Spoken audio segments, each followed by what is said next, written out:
El peligro sobre la búsqueda. Peligro sobre la búsqueda. Éxodo 33:15. Por favor.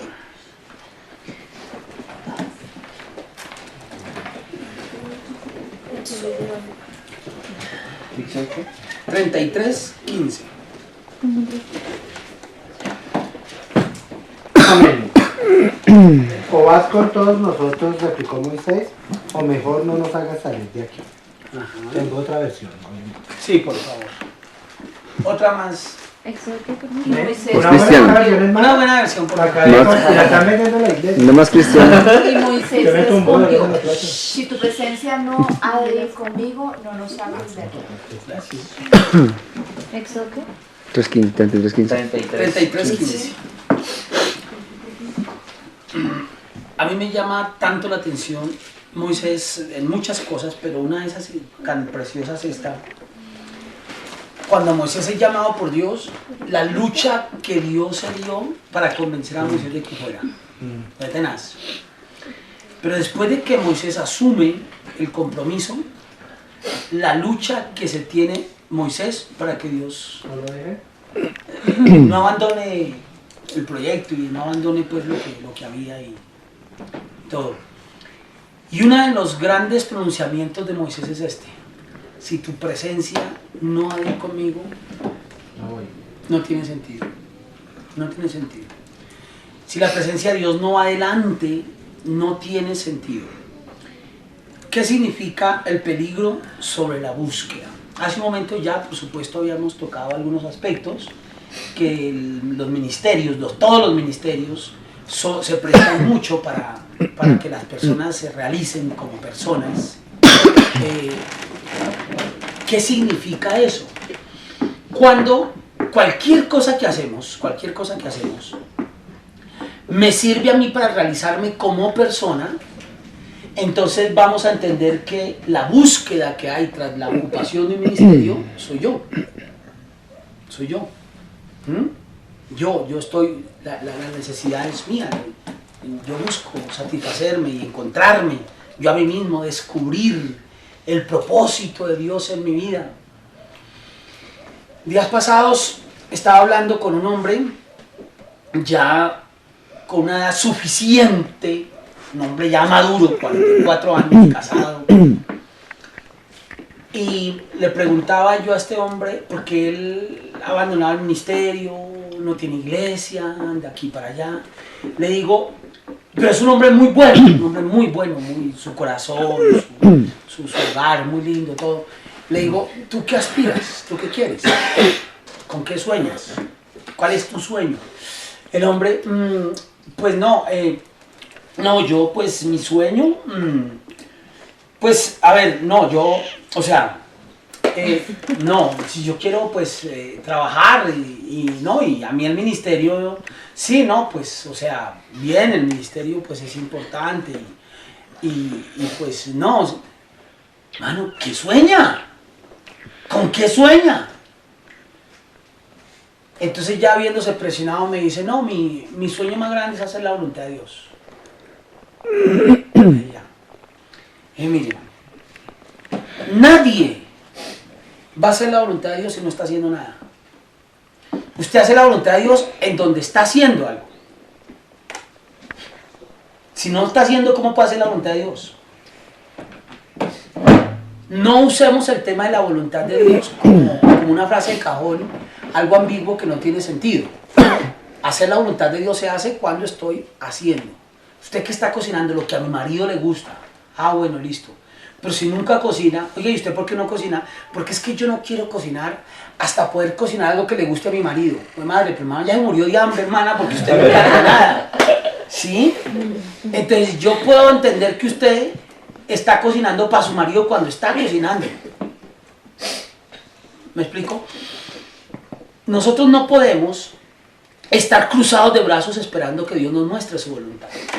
Yo solo puedo ver su voluntad cuando la estoy, no cuando la estoy haciendo, cuando estoy haciendo. Estoy viviendo, estoy haciendo cosas, estoy ocupado en algo.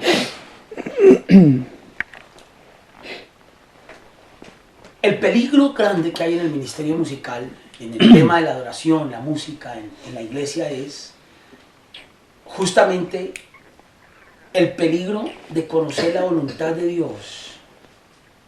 La búsqueda, ¿qué es lo que yo busco?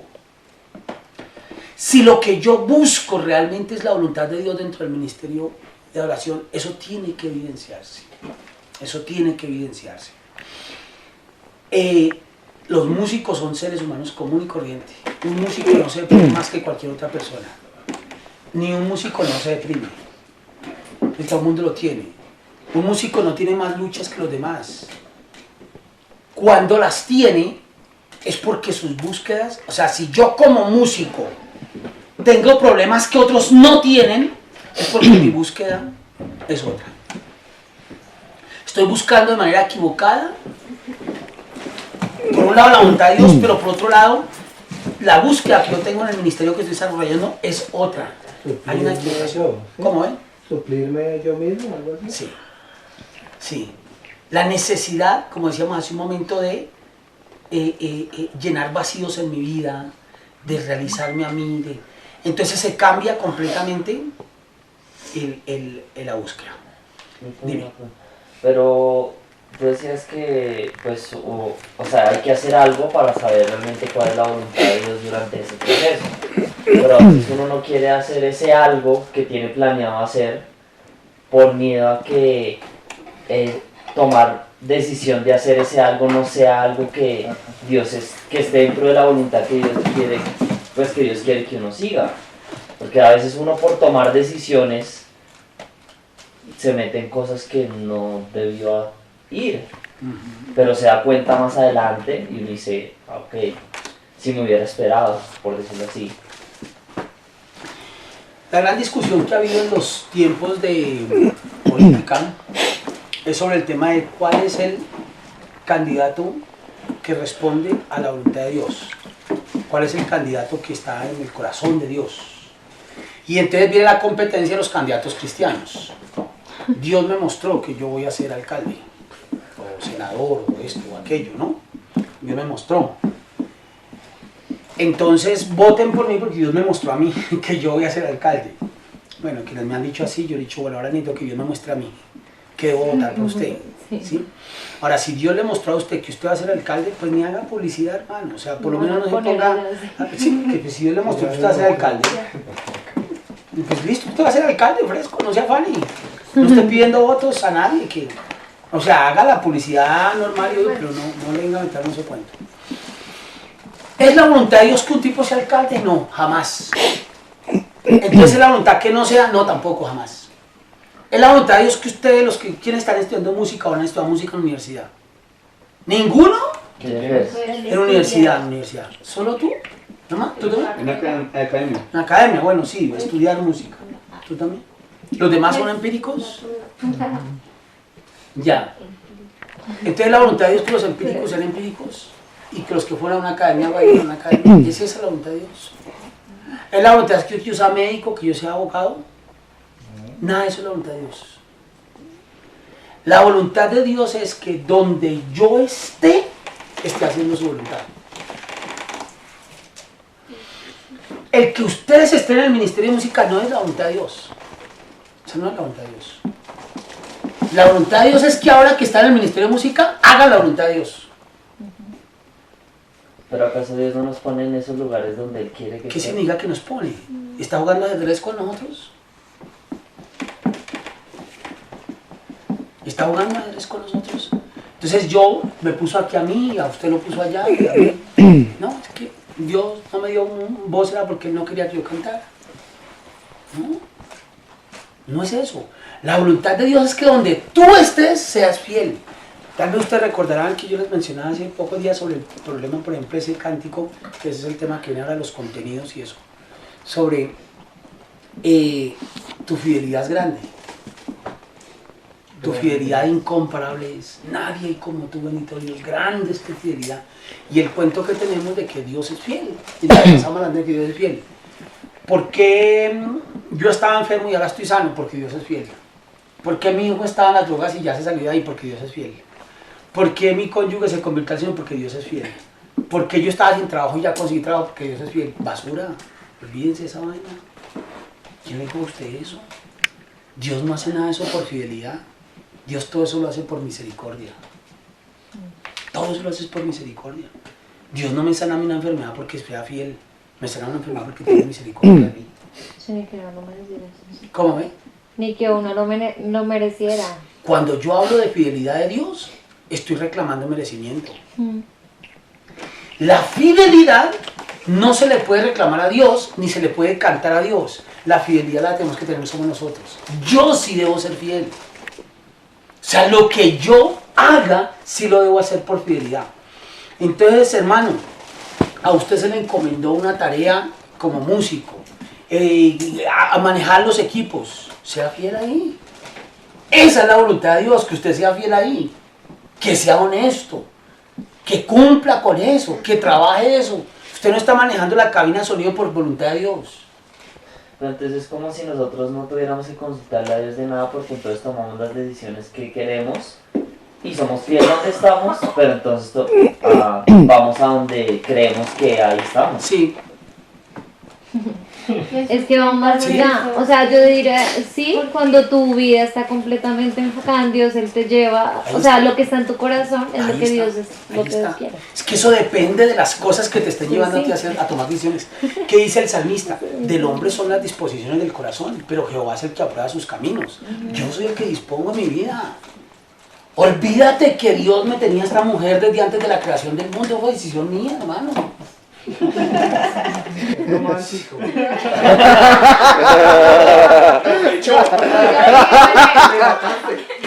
¿Ves? Pero Es nuestra decisión. entonces ahí no se vería como dónde está la soberanía de Dios. ¿La soberanía de Dios es que en- te maneja como un muñeco? No. No. La soberanía de Dios está en los designios que Él tiene sobre el mundo, no sobre las decisiones particulares de la persona. Yo decidí casarme con esta mujer, yo lo decidí. Lo que pasa es que mis decisiones están basadas en los principios bíblicos. Yo busco una mujer que tema al Señor, Igual que Dios- ame a Dios. ¿Cómo? No, pues decía que igual Dios ya sabía que tú le ibas a tomar esa decisión, ¿verdad? Pero eso no lo metamos aquí. Porque es que Sí, el, porque conoci- empieza la película esta. Ya una. el conocimiento previo Esta de Dios. película ya pasó. El conocimiento previo de Dios no se puede sustentar en el hecho de que Dios toma las decisiones por mí. Dios conoce nuestras decisiones por qué razón. No es porque las toma por nosotros, es porque Dios está fuera del tiempo. O sea, tú estás tomando decisiones hoy, que ayer estabas dudando si la tomabas o no. Y tenías que esperar ciertas cosas para tomar la decisión. Tú estás dentro del tiempo, Dios no está dentro del tiempo. Ahora, eso no me pida que se lo explique. No Uy, puedo sí, no. explicárselo. No se lo puedo explicar. Por eso se los decía hace un momento el tema de eternidad. Eternidad no es muchos años. Eternidad es la atemporalidad, no hay tiempo. Entonces Dios conoce todo porque Él está fuera del tiempo. Él no tiene que esperar que las cosas pasen para saber qué va a pasar. Pero como está fuera del tiempo, conoce todo. Pero no significa que Él lo está haciendo. Okay. Sí. Pero digamos, por ejemplo, en el caso de Moisés, que él decía, como, bueno, tú vas a tener que ir a hacer esto, a ir a sacar al pueblo, pero le decía, o sea, pero yo ya he endurecido el corazón del faraón, o sea, como que Sí, ya, pero después él dice- ya había planeado todo, por decirlo así, para que hubiera, para que se hiciera lo que al final quisiera que se Y hiciera. después dice Faraón endureció su corazón. Y luego dice Dios endureció el corazón. Y después Faraón endureció el corazón. Y después Dios endureció el corazón. Y después Faraón endureció el corazón. O sea, ahí hay una situación donde se complica. O sea, Faraón tomó decisión. Claro, Claro. claro. Y Dios endurece el corazón de Faraón. Y Faraón es un hombre duro. Endurece el corazón es una comprensión, una forma de expresar la dureza que hay en el corazón de Faraón. Pero no significa que es que Dios lo puso ahí con el propósito de burlarse de la situación, o de burlarse del mismo Faraón, o de burlarse del mismo Egipto. Ellos tienen un corazón duro. Ellos tienen un corazón duro. Hablar del libre albedrío estaría mal. No, al contrario, de eso es que estamos hablando. Sí. De eso es que estamos hablando. Dios te creó con la capacidad de tú tomar decisiones. Tú decides estudiar música, tú te ofreces para estar en el ministerio de alabanza, o si te invitaron a estar, tú decides estar o no estar. Uno suele orar, ¿no? Señor, mira, oye, vas a un concierto, tal, déjeme, voy a orar. Vale, está bien, hermano, está bien, no hay problema, ahora. ¿Sí? Y el Señor te muestra y te da paz. ¿Por qué es importante eso? Porque lo que dice la palabra, mire, el mejor principio que hay bíblico, el principio más hermoso sobre la voluntad de Dios en la Biblia, está en aquel texto que dice, donde está el Espíritu de Dios hay libertad. Si tú sientes libertad en lo que estás haciendo, ahí está el Espíritu de Dios. Estás haciendo la voluntad de Dios. Cuando llegan a uno y le preguntan, hermano, ¿será que tal cosa es pecado? ¿Por qué me está preguntando? ¿Será que ya algo le está molestando por dentro? Si le está molestando, no lo haga, hermano, porque significa ya que usted no tiene libertad de hacerlo. No espere con tranquilizar su conciencia con un sí de mi parte. Hermano, ¿será que esto lo puedo hacer? Sí, hágalo. Uy, qué bueno, porque yo estaba pensando que no lo debía hacer. ¿Sí? Entonces, tú tomas tus decisiones. ¿Y cuándo hace la voluntad de Dios? Cuando en las decisiones que estoy tomando, actúo correctamente, actúo con base en la palabra de Dios, estoy haciendo la voluntad de Dios. La voluntad de Dios.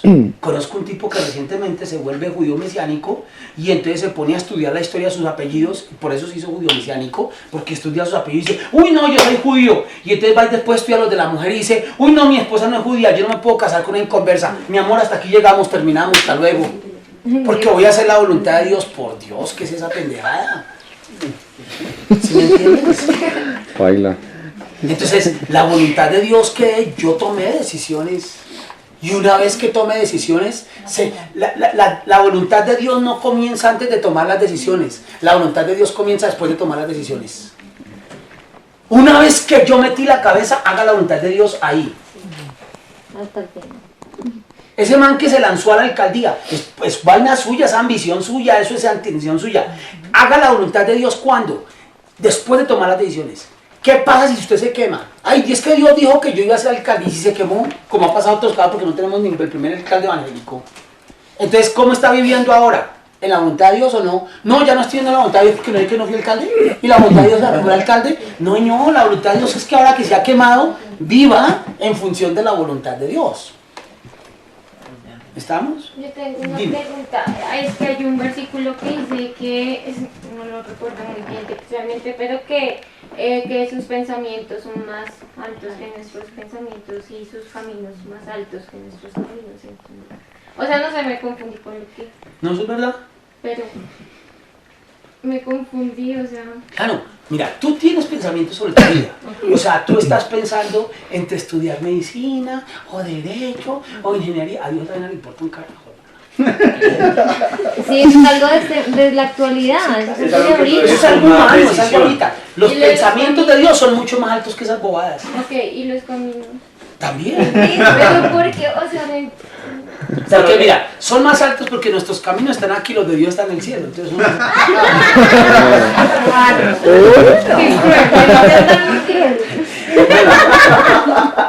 A ver, te lo voy a decir de esta manera. El problema que tenemos es que nosotros todo lo tenemos que comprender en categorías humanas. Dios no tiene las categorías nuestras, pero se nos da a conocer en nuestras categorías. Por ejemplo, Dios nos habla de tiempo, ¿sí? Y entonces uno entiende a Dios metido en el tiempo, y uno cree que la eternidad es mucho tiempo. Por eso es que a Dios lo dibujamos como un anciano de días. Porque imagínense, Dios conoció a Abraham, ¡jue madre, ese man es viejísimo! ¿Sí? Y todavía está vivo, ese es el problema, que todavía está vivo. Porque nosotros, esas son categorías nuestras, ¿sí? Por eso dibujamos a Dios como un anciano de días, canoso y toda vaina.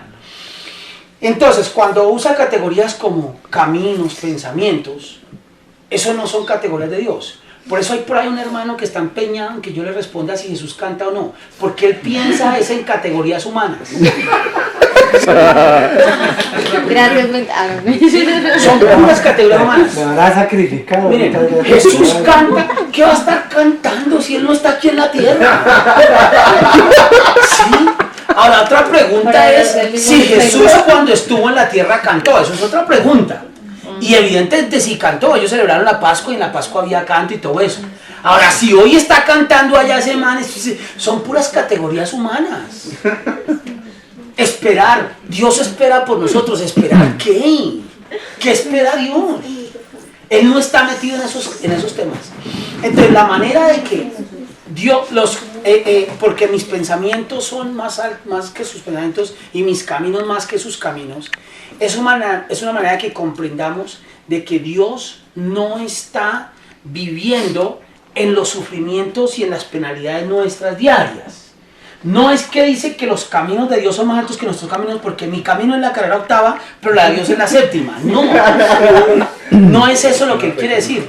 Se lo voy a decir de otra manera. Dios no tiene caminos. O sea, en otras palabras, ¿sí me entiendes? Porque ¿qué es un camino?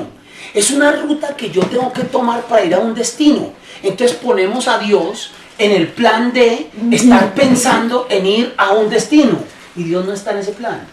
Lo que está mostrando ahí es que entendamos siempre que las angustias nuestras, las preocupaciones nuestras, los pensamientos nuestros, no podemos reducir a Dios a eso. Entonces uno está soñando, por ejemplo aquí, y lo hemos escuchado muchísimas veces, no miren, incluso lo he escuchado en estos términos precisos, se dice, especialmente lo manejan mucho ciertas élites espirituales, los ungidos de trifásica, más o menos. ¿Sí? El sueño en el corazón de Dios es que tengamos una emisora. ¿Te imaginas? A Dios tronchándose los dedos allá. Ay, sí, que salga ese negocio, que se pueda comprar esa emisora. ¿Se imagina a Dios en ese plan? ¿Sí? Uy, ojalá esa camioneta salga buena. Uy, que podamos conseguir el dinero para comprar el templo. Dios en ese plan. Entonces, lo que nos quiere mostrar ese texto es que Dios no anda en esas vainas. Dios no anda en eso. ¿Por qué? No es que eso sea malo, no es que sea pecado, es que son categorías humanas. Y Dios no está en las categorías. Entonces, no, Dios no tiene ni camino ni pensamiento. Dios está por encima de toda esa vaina. Entonces, nosotros somos los que tomamos decisiones. Nuestras decisiones están basadas en lo que supuestamente la voluntad de Dios. Es que la voluntad de Dios es que compremos este lote y no este. ¿Qué carreta? Una decisión nuestra, hermana. ¿Sí? Una vez que lo compremos y cuando lo vayamos a comprar, hagamos la voluntad de Dios. Por ejemplo, no vayamos a hacer fraude ahí en esas vainas. No vayamos a robar al que nos vendió. Ahí está mandando la voluntad de Dios. ¿Sí? No montemos un templo donde es prohibido tener un templo. ¿Sí? Ahí está mandando la voluntad de Dios. Pero la voluntad de Dios está entre este lote y estas vainas. Eso no es. Dime. No, pues yo entendí ese texto, de pronto, pues ya que dices, lo entendía mal. Pero yo entendía cuando decía que mis pensamientos no son los mismos que sus pensamientos y sus caminos no son los mismos que los míos, que de pronto uno a veces cree que tiene que ir por allá, pero de pronto lo que Dios tiene para mí es un plan diferente. Yo entendía el texto así, entonces yo decía, Dios, tal vez yo esté pensando en que esto es lo mejor para mí, pero tus pensamientos son diferentes a los míos, y tú que sí sabes que es lo mejor para mí, muéstrame si ese es el camino que debo tomar. Miren, eso pasa, pero les voy a decir cuándo y cómo pasa. No es que Dios, antes de la fundación del mundo, había decidido que hoy es 11 de octubre, a esta hora estuviéramos aquí, esto nomás, y David, el de la consonino, ese no, Dios ya lo tenía, ese no lo tenía planillado Dios lo tenía planillado nosotros aquí, y toda vaina. En ese sentido no funcionan las cosas. ¿Cómo es que funciona eso que tú estás pensando y eso que tú estás pensando? Les voy a mostrar esto. Es así de sencilla esa teología. Dios es feliz llevándonos la contraria. Eso no va a ayudar a tu YouTube, por favor. Dios es feliz llevándonos la contraria. Ahora, voy a explicarlo. ¿Por qué? ¿Qué significa eso? Es muy común que yo esté empeñado en algo y Dios me cierra las puertas. Yo hoy y hace muchos años, yo aprendí esa lección de santidad. Ay, de aquellos que dicen mañana vamos y hacemos y todo, y Santiago, no. Siempre digan, si Dios quiere, hermano, porque yo no sé lo que Dios quiera. Y yo aprendí la lección hace mucho tiempo, porque porrazos me dijo, es que una vez que fue el ministerio, yo voy a ser pastor. Yo empecé a aplicar a los 11 años. Entonces mi gran sueño fue ser el pastor más joven de Bogotá, de Colombia. que saliera por todos lados. Uy, no, a los 12 años ya era pastor, a los 13 años pastoreando una iglesia o qué sé yo, y empecé a soñar cosas, y Dios me cerró las puertas, y me hizo chillar todo lo que usted quiera. Hasta que una noche ya tirado en el piso, Señor, renuncio a esta vaina, no, está bien. Y no renuncio porque esté embarracado con él, no. Renuncio porque he descubierto ese apetito tan impresionante que tenía el ministerio. Y no, tico, esta vaina que, Señor, listo, no, Señor, tú me quieres por allá, arronchado en un rincón de la iglesia, listo, no hay ningún problema. Y empecé a hacer mi carrera de arquitectura y todas las vainas y todo. Y de allá me sacó el Señor también, ¿sí? ¿Por qué? Cuando ya aprendí la lección, Milton, sí, está bien fresco. Bueno, ahora sí venga, lo voy a usar donde a mí se me la dan usarlo. ¿Qué es lo que pasa? ¿Por qué ese tipo de decisiones, digámoslo así, de Dios? Cuando yo estoy realmente, honestamente, deseoso de servir al Señor, que eso nos pasa, nos equivocamos también. Yo honestamente puedo estar equivocado. Señor, yo te quiero servir, yo te amo. Y miren, créanme, y eso se los puedo decir aquí, yo amo a Dios, mire, nada amo como a Dios, nada, y a mí nada me importa sino Dios. Para mí Dios es todo y es lo único. Y eso que lo lleva a uno a estar completamente dispuesto a servir al Señor. Pero entonces, como yo tengo que tomar decisiones, porque tengo que tomarlas, entonces empiezo a tomarlas. Pero como yo amo a Dios profunda y sinceramente, Dios se da cuenta que las decisiones que yo estoy tomando están equivocadas, están más basadas en mis anhelos, en mis apetitos, en mis cosas. Y entonces Dios empieza a cerrarnos puertas. Nunca pretenda abrir una puerta que Dios le ha cerrado. Y nunca pretenda cerrar una puerta que Dios le ha abierto. Eso lo podemos hacer. Tanto abrir como cerrar lo podemos hacer. Si usted abre puertas que Dios le ha cerrado, agárrese duro. Porque el totazo va a ser bien severo. Bien severo. Si usted cierra puertas que Dios le ha abierto, agárrese duro. Porque la frustración va a ser bien dura. Va a ser bien dura. Señor, pensar que tú me estás mostrando que está el camino. Como dijo alguien hace poco. Yo me acuerdo. Pensar que en un testigo de Jehová podía haber estado el amor de mi vida y yo que nunca le abrí la puerta.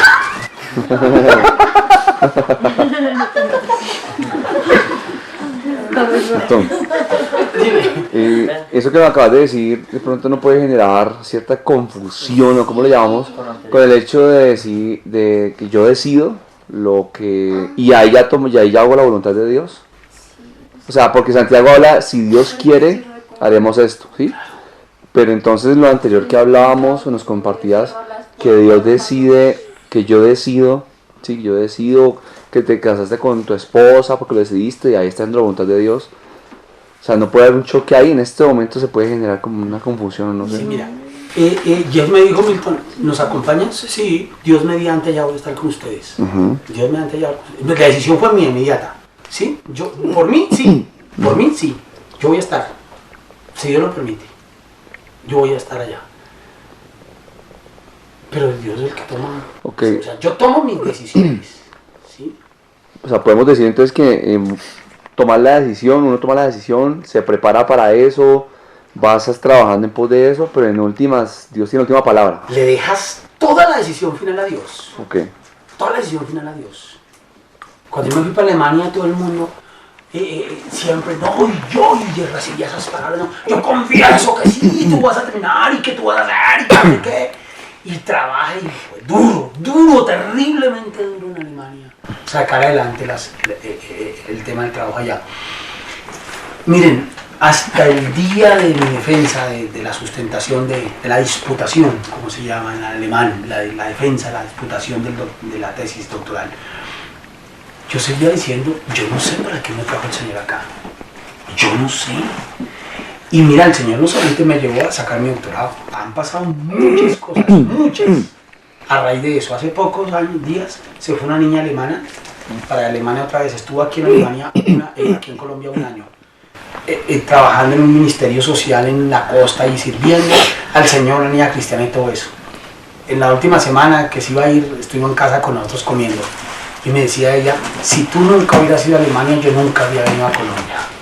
Porque ella se enamoró de Colombia porque hizo amiga a mis hijos y empezó con ese llamado del Señor, ese llamado al Señor a venir a servir a Colombia y vino, se estuvo un año.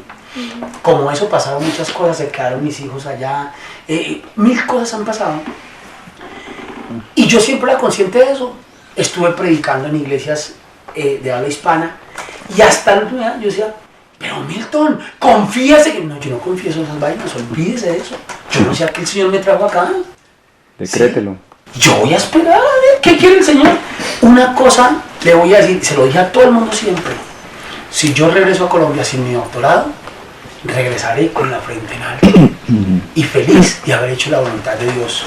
Un día, al año, estar ya haciendo mi doctorado, me reúne mi tutor y me dice, Milton, usted nada que arranca con el alemán, está pegado, y usted cómo hace una tesis doctoral si usted no puede hacer una tesis doctoral. Doctor, que la he estudiado, he hecho todo, me esfuerzo y todo, pero no, me cuesta muchísimo trabajo. Me dice, Milton, lo siento, pero así no se puede, así no se puede. Llegué a la casa y recibo la llamada de la entidad que me dio la beca. Me dice, Milton, recibimos una queja de su tutor, que usted no ha podido todavía aprender alemán. Dije, sí. Me dice, si es así, usted no le podemos seguir dando la beca, usted tiene que volver para Colombia. Bueno, llegué otra vez, me encontré con mi tutor y me dice mi tutor, ¿qué hacemos, Milton? Le dije, doctor, mire, yo llegué aquí a la edad de 45 años. Todo el mundo llega a ser doctorados allá a la edad de 30 años. Llegan solteros o con un niño de un año. Yo llegué con 3 hijos de 18 y 20 años. Llegan en condiciones muy diferentes de la mía. Hablan otros idiomas. Yo nunca había hablado otro idioma. Vine a Alemania, esto fue impresionante haber podido llegar acá, haberlo conocido a usted, haber aprendido lo que vive. Si yo tengo que volver a Colombia, si me doctorado mañana, no hay problema, doctor, que yo me vuelvo. Nunca yo me voy a sentir frustrado por haber intentado y no haber alcanzado. Para mí la frustración es nunca haber intentado. Eso es frustración para mí. Y lo intenté. Y por no poder, yo no me voy a sentir frustrado. Listo, doctor, que no hay ningún problema, me voy. El tipo agachó la cabeza y me dice, nos volvemos a encontrar en 8 días. Y dije, bueno, usted dirá. Cuando llegué a la casa, recibí otra vez llamada de la entidad. Y me dice, Milton, hemos tomado la decisión que le vamos a pagar otro curso más de alemán. Mañana comienza en tal lado con otro curso. Milton, confiese, no, que confiese nada. Yo voy a ser fiel al Señor. Mira, y seré fiel con doctorado o sin doctorado. Yo no sé cuál será la voluntad de Dios acá, pero yo tomo mis decisiones. Milton, ¿quiere Alemania? Claro, quiero ir ahí. Hay que llenar un formulario. Listo, aquí está. Ya, entregué el formulario. ¿Que tiene entrevista tal día? Listo. Señor, hice el formulario. Yo quiero ir. Es mi anhelo. Ahí está el formulario. Pero la decisión es tuya. Tú eras así, me quería llevar. Milton, es que para poder ir, usted tiene que quitarse los años. Vaya, saque una cédula falsa. Ah, no, olvídese. O sea, nadie me dijo nunca eso, sino que le estoy diciendo. Empiece usted a forzar la voluntad de Dios y aténgase las consecuencias. Nos salieron las cosas con Claudia de una manera impresionante.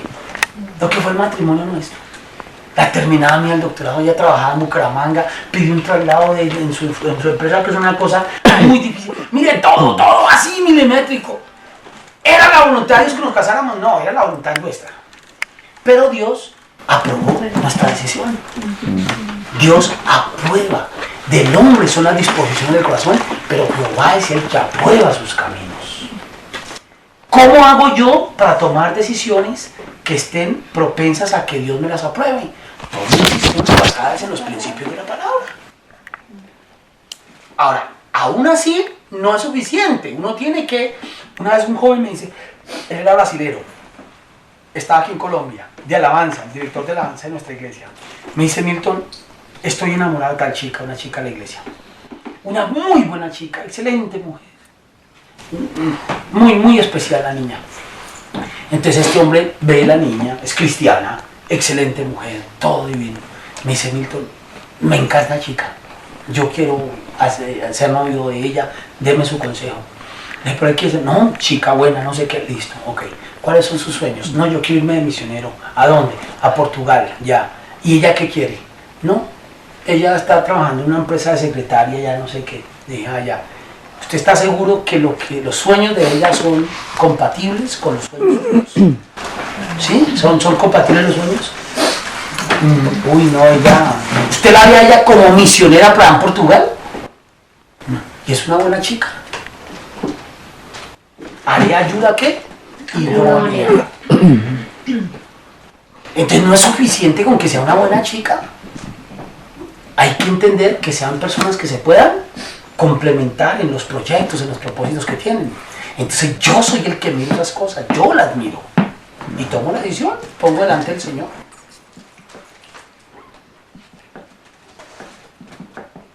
Pues, o sea, igual o sea, según lo que acabas de decir, creo yo que igual Dios te pone donde Él te quiere poner. O sea, listo, tú tomas la decisión, pero es como un formulario que tú llenas para decir, ¿me aprueba esto? Algo así, porque tú dices que Él te cierra las puertas y si no es ahí donde Él te quiere, te las va a cerrar igual. Pero ¿sobre qué va a ser te cierra o te abre puertas? Sobre esas motivaciones que tú tienes. Exacto. Sobre esas motivaciones. O sea, ¿por qué yo me quería casar con esta mujer? ¿Por qué? ¿Qué es la motivación? Entonces, si las motivaciones que hay en mí son apropiadas, Dios aprueba o desaprueba. Por eso decía yo que Dios no es feliz dándonos la contraria. Porque generalmente nuestras decisiones están motivadas por propósitos desenfocados. Entonces Dios me cierra las puertas porque Él no quiere que yo tome decisiones basado en ese tipo de motivaciones. Él sí quiere que yo tome decisiones, pero con motivaciones correctas, adecuadas, apropiadas. Cuando esas motivaciones son adecuadas, pero el Señor me dice, listo mijo, vía libre, hágale, dele, no hay problema. No es que yo, Señor, hay 50 viejas con las que yo me pueda casar. ¿Cómo hago para adivinar cuál es la que tú quieres para mí? Pues pucha, mano, esa vaina es como tenaz. Chaboleta, mano. No, ya. El hecho de que tenga 50 ya está desenfocado. Sí. No, Señor, entonces la que se siente al lado mío, la que venga vestido de rojo, y era la esposa del pastor. No, hermano. No, o sea, no, yo tengo que tomar decisiones con conciencia, con claridad. Y en la medida en que esas motivaciones están... Ahora, ¿por qué muchas veces fracasamos en nuestras decisiones mal enfocadas? Porque como las motivaciones justamente eran equivocadas, pues entonces lo que está destinado ya para esas decisiones va a ser el fracaso. Voy a fracasar. Entonces ahí me doy cuenta que, claro, yo no estaba en la voluntad de Dios. Estoy haciendo, tomando eso. Que, ojo, es distinto a la inestabilidad emocional. Ay, sí, yo quiero cantar, qué rico. Ay, estoy aquí cantando, ay, pero al mes ya no me siento motivada, ya. No, como que esta no era la voluntad de Dios. No, yo creo que esto no era la voluntad de Dios. No, esta no era la voluntad de Dios. ¿Por qué? Porque ya me desmotivé yo. Ay, no, entonces ahora, no, yo más bien no soy maestro de escuela dominical. Ay, sí, tan rico con los niños y no sé. Ay, chinos mamones, la madre. Entonces, ¿saben qué? Está como que no es la voluntad de Dios. No. Entonces, no, ya ahora me voy de misionero. Uy, sí, qué rico, ir al Chocó, ir a no sé qué, de misionero. Y me voy y traer los moscos y y tal, y la lamo y no tengo sed y no tengo agua para nada y no agua potable y no sé qué. Uy, no, está como que no es la voluntad de Dios. Entonces, ojo con confundir las emociones con las puertas que Dios cierra y las puertas que Dios abre. Ojo con eso. Una cosa es que nada sale, las cosas no se dan, aquí hay que hacer fraude y vainas y todo para que las cosas salgan, es otra cosa.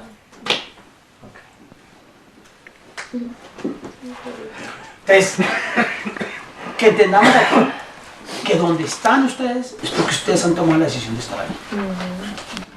Ustedes han tomado la decisión. Quieren hacerlo, les gusta, está bien, no hay problema. En el Señor no significa que tenemos que hacer todas las cosas que no nos gustan. Está bien, nos gusta cantar, que no hay problema, hágalo, está bien. Pero tenga claridad de eso.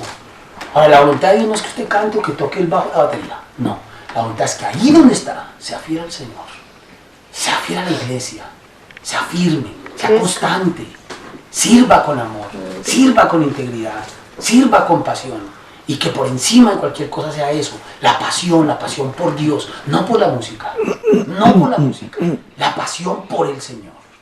Mire. Es que igual el hecho de que yo tomo, digámoslo así, mis decisiones y yo, digamos, puedo hacer ese tipo de cosas, no quiere decir que Dios no es soberano.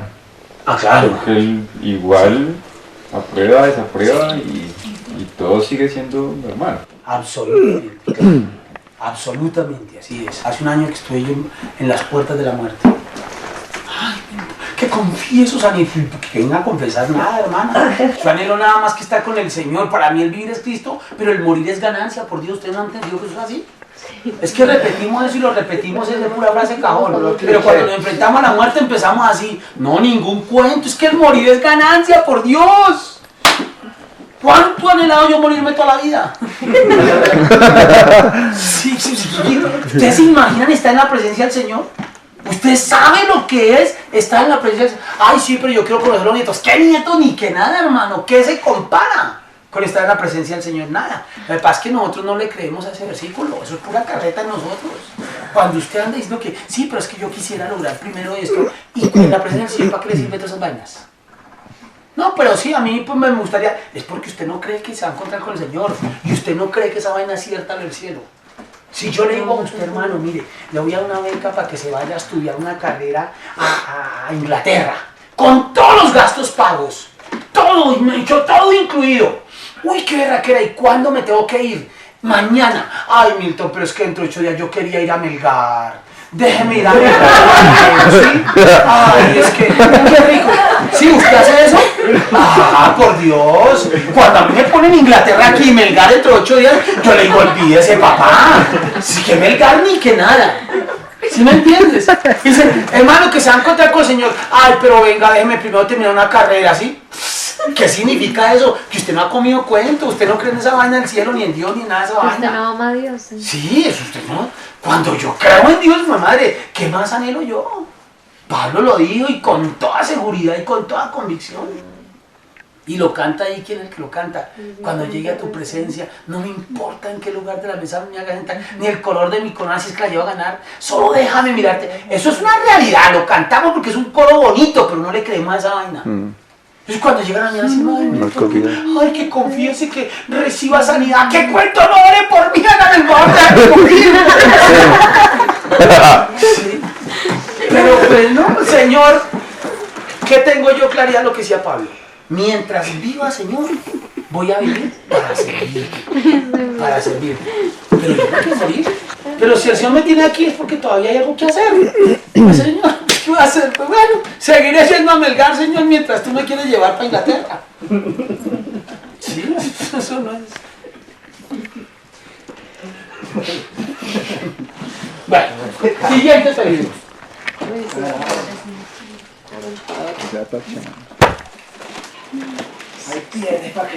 El peligro sobre el propósito de la iglesia. Entonces, ahora sí habíamos mencionado hace un momento. Mateo, pasemos al Nuevo Testamento para que no se sientan mal de que esto es antiguo. Sobre el propósito de la iglesia. Sobre el peligro sobre el propósito de la iglesia. Mateo 28, 19 y 20. Es el texto de la Gran Comisión. Lo saben todos. ¿Sí? El Señor le dijo, vayan por todo el mundo y ¿qué? Hagan discípulos, bautizándolos, y ok, entonces, esas dos cosas quiero hacer. Vayan por todo el mundo, hagan discípulos y enséñenles. ¿Qué significa Mateo 28, 19. hacer discípulos? El peligro sobre el propósito de la iglesia. Lo siento, qué pena. Ella no tiene solamente el don de sanidad. No se Pero el agua preocupe. de pronto... Sí. De pronto lo enviamos para arriba.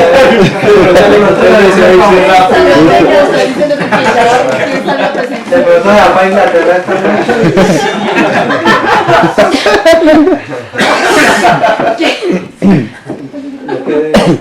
Milton, Señor. mientras ese tema, ese pensamiento que nos decía ahorita que cuento de Melgar, Inglaterra, la presencia de Dios, a veces no se puede tomar como un egoísmo por lo que Dios te ha dado y que hay una misión a cumplir y todo. Alguien no puede pensar en eso. Alguien no puede decir que es un pensamiento egoísta porque tiene un propósito acá, en la tierra. El querer morir, no quiero morir, quiero irme ya, quiero con el Señor. Claro, por eso. Sería egoísta si yo estoy tan afanarme con el Señor que le ayudo al Señor. Si yo le ayudo al Señor a irme, sería egoísta.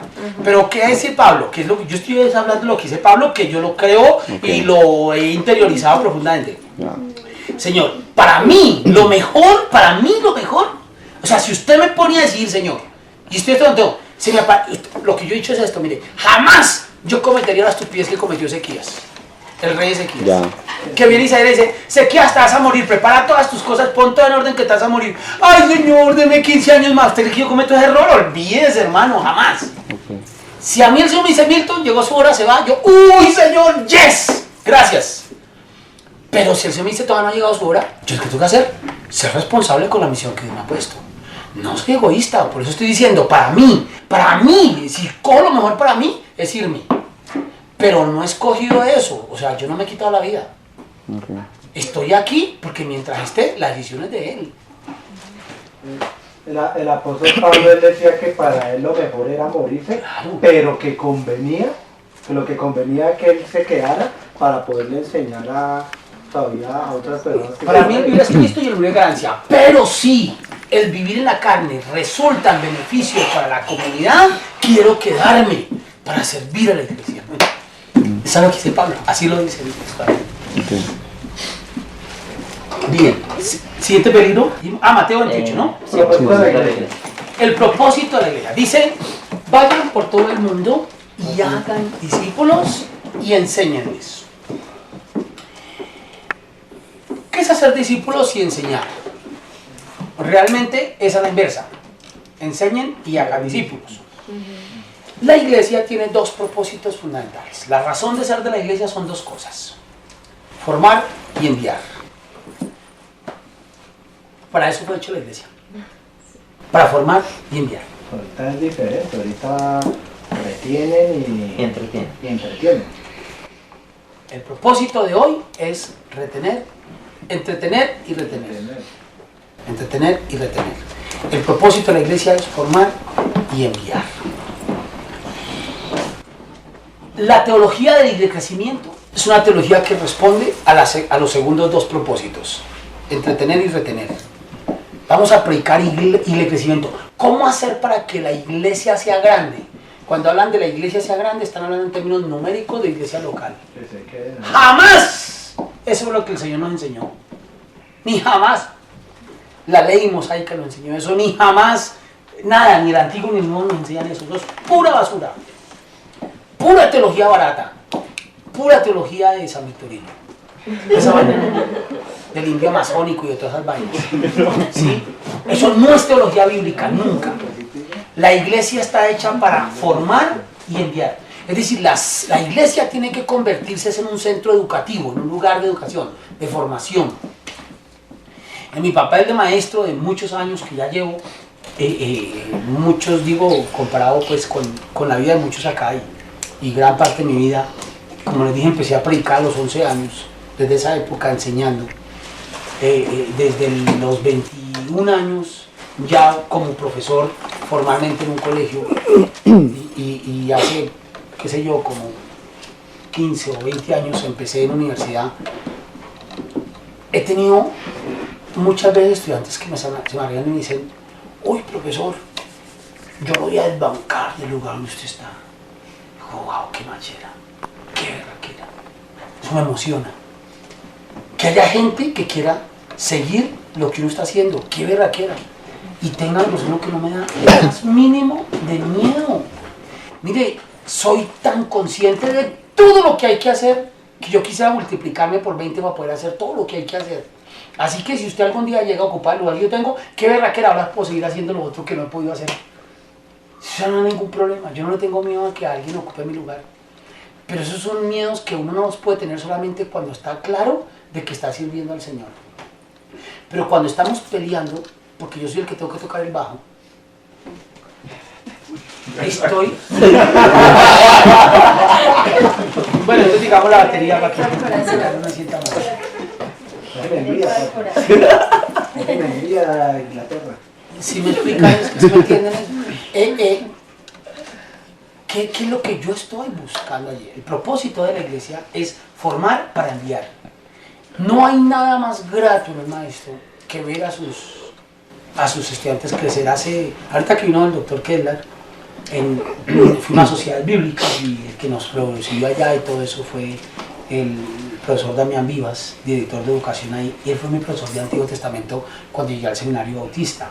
Mi primer semestrico allá en el seminario bautista, él fue mi profesor de Antiguo Testamento. Cuando terminó la conferencia nos invitaron a almorzar, estábamos con el doctor Keller, el director de Sociedades Bíblicas, y mientras nos servían, dice Damián, uno de los mayores satisfacciones que yo tengo en mi vida es ver a este hombre que fue alumno mío siendo el doctor en teología. Él no es doctor, no alcanzó, él empezó a hacer su doctorado y nunca lo pudo terminar. Y decía, wow, qué machera. Una vez nos reunimos con Harold Segura, que también fue rector del seminario de Cali, y llega y dice, generalmente los alumnos se sienten muy orgullosos de sus profesores. Yo soy uno de los profesores que se siente muy orgulloso de sus alumnos, refiriéndose también a algo similar. Y yo decía, yo he aprendido eso de mis maestros. Yo tuve maestros que se sienten felices de que uno haya seguido creciendo, avanzando. Y eso lo valoro mucho porque lo he podido vivir yo también. Y yo tengo alumnos que están ocupando. Yo fui profesor en la Minuto varios años antes de irme para Alemania, y ahorita mis alumnos son profesores allá en las cátedras que yo dictaba. Y resulta que ahorita llego yo a decirle a los estudiantes, bueno, entonces, por ejemplo, cuando se estaba dictando cierta clase, bueno, voy a explicarles tal tema. Y dicen, ah, sí, eso ya no lo enseñó la profesora Elizabeth. Y yo, ¿cómo así? Sí, es que Elizabeth fue alumna mía hace como 5 años, y entonces a ella ahora, qué bueno, entonces ya no necesito enseñarles eso. Y eso es una satisfacción impresionante de ver a otras personas. Yo me pregunto si en el ministerio de alabanza podemos tener ese espíritu. Si yo puedo tener ese espíritu tranquilo, sereno, amable, emocionante, de formar gente para que haga lo que yo estoy haciendo ahora. ¿Cómo me siento yo si un alumno mío viene a tomar el lugar que yo tengo, o no necesariamente un alumno mío, sino otra persona? ¿Cómo nos sentimos cuando hoy no toco, cuando hoy no hago? Entonces, la iglesia está para formar y enviar. Yo suelo decir que la iglesia es la única universidad que se jacta de tener estudiantes que llevan 30 años sin graduarse. No es feliz en la iglesia, y este hermano lleva 30 años con nosotros. Y la hermanita por allá, toda orgullosa, no se sienta. Dice, ay, hermanitos, es que yo tengo 40 años asistiendo a esta iglesia. 40 años sentándome en esta misma silla. Mira qué vergüenza. Qué vergüenza que yo le decía una vez a un profesor, a un rector de un colegio, ¿usted se imagina, hermano, que un chino tenga 25 años y esté en 11 todavía, hermano? Desde que tenía 18 años llegó a 11 y tiene 25 y todavía está en 11. ¿Usted se imagina lo desesperado que usted estaría?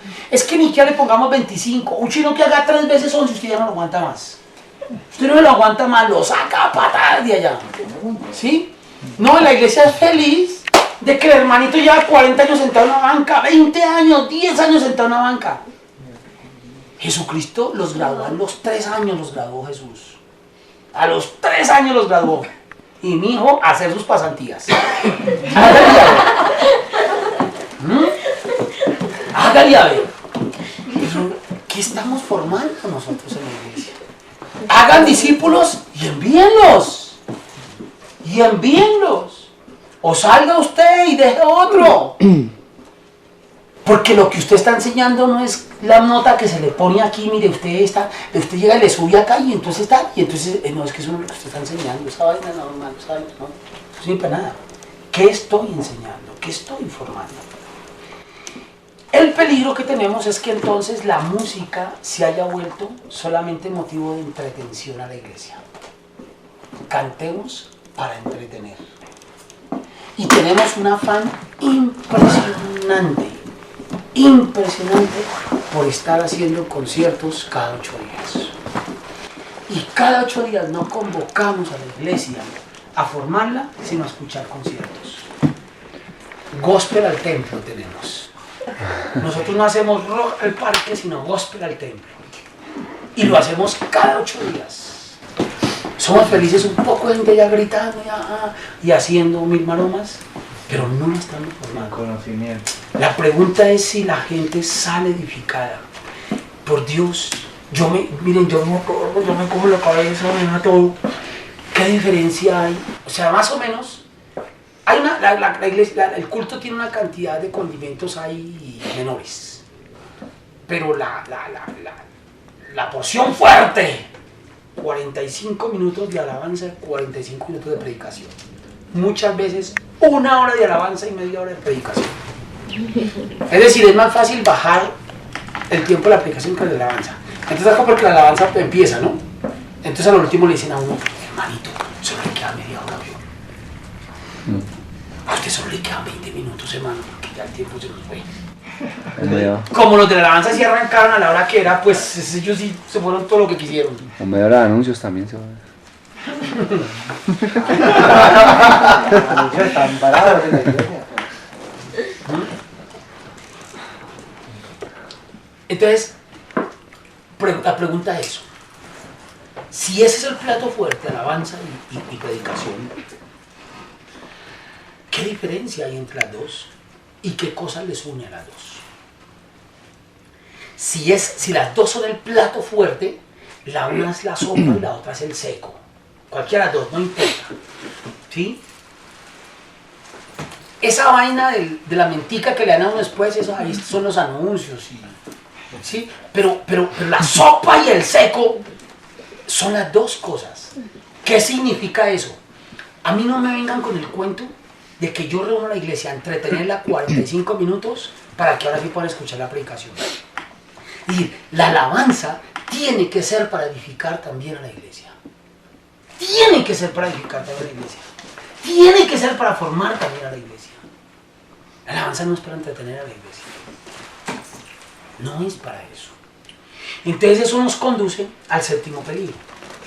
Milton, Sí. en algunas ocasiones se ha dicho que el tiempo de la alabanza es para liberar la palabra de Dios, un concepto que se ha manejado en grupos de alabanza y eso, para que la gente esté preparada a la hora de escuchar la palabra, con un corazón más dispuesto, etcétera, etcétera, etcétera. Nada de eso. Eso no tiene nada que ver, Nada de entonces es un propósito desenfocado. Mire, yo les voy a contar algo. ¿Por qué siento yo, por ejemplo, que Dios me tiene a mí en la universidad? ¿Por qué lo siento? O sea, y cuando digo que lo siento es como responsabilidad, o sea, asumo la conciencia y la responsabilidad que yo tengo, y por eso lo sigo haciendo. Bueno, aquí pocos o nadie ha ido a clases mías de la universidad, Claudia me ha acompañado por ahí en un par. Mis clases en la universidad es pura predicación, hermano. Yo a la gente no voy a predicarle.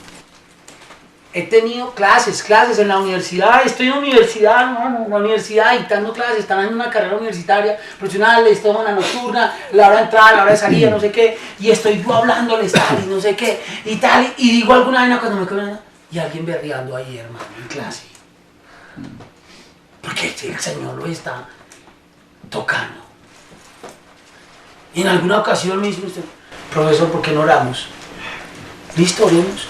¿Quieres hacerlo? Claro, profesor, un hombre, un muchacho, un señor, y se para y empieza a orar, y empieza a llorar ese hombre, hermano, en clase. Curas, monjas, una vez una monjita de 75 años, después de que les hablé acerca del tema del llamamiento, el tema de la elección y todo, esa mujer, 75 años, era magíster en teología en la Javeriana y sin embargo se metió a hacer carrera de ciencias bíblicas, era rectora en un colegio.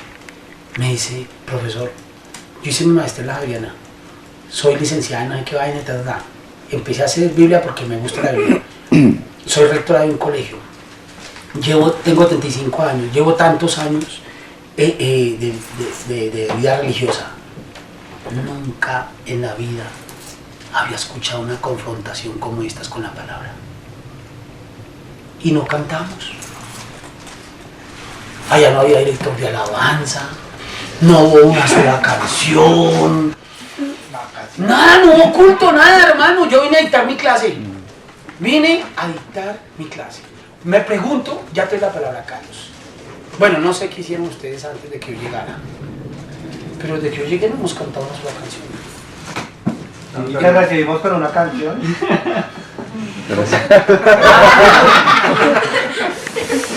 Y me pregunto, ¿Estamos entendiendo la palabra? ¿La estamos recibiendo? ¿Estamos conociendo lo que es palabra? Por eso se lo dije al principio. No crean que la música es indispensable en la iglesia. No crean que eso es... No. La música solo será indispensable en la iglesia cuando ella realmente forme a la iglesia. Cuando ella forme. La música no prepara para nada. La música tiene que formar. La predicación no prepara para nada. La predicación tiene que formar. ¿Sabes qué? Ese erróneo decir que... Ay, perdón, Carlitos. Bueno, dale. Es que cuando tú hablas ahí de que la alabanza tiene que edificar la iglesia y tomando como alabanza pues lo que hacemos, que es las canciones y eso, o sea que lo recomendable es que entre las canciones nosotros estemos como explicando lo que con la Biblia, así lo que estamos muchas haciendo. otras cosas Ministrando. secundarias. Ahorita vienen algunos consejos que voy a darle ya muy prácticos dentro de la cuestión, pero sí, por ahí va. Esa es una de las cosas. No es todo, pero es una de las cosas. O no es lo único, pero es una de las cosas, sí. O sea que sería equivocado decir, por ejemplo, que nosotros, como a veces se dice, somos los encargados de que la iglesia vaya a la presencia de Dios, por decirlo así. Sí, no, eso No está bien. Eso no es correcto. Hay una iglesia, bueno, hay varias iglesias. Yo recuerdo mucho una hermanita que una vez me dice, ay hermano, es que yo era de la iglesia nuestra, que era otra, y me dice, pero a mí me gusta ir a orar todos los días a las 5 de la mañana donde el pastor Enrique, porque ellos tienen abiertas las puertas 24 horas para oración. Y yo, no, pues chévere que tengan las puertas abiertas. ¿Y por qué, por ejemplo, por qué se levanta a las 5 de la mañana? ¿Por qué no ora en su casa? No, porque es que ya sí se siente la presencia de Dios. Y yo, o sea, en su casa no, y en ese templo sí. Imagínense, en mi casa no siente la presencia de Dios, pero no, imagínense, terrible.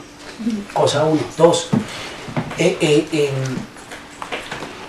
tema de la presencia de Dios tiene que ser algo que nos acompañe siempre a nosotros. Cuando dirigía una facultad de teología de una iglesia, hice publicidad, ¿no? Y entonces saqué unos volantes.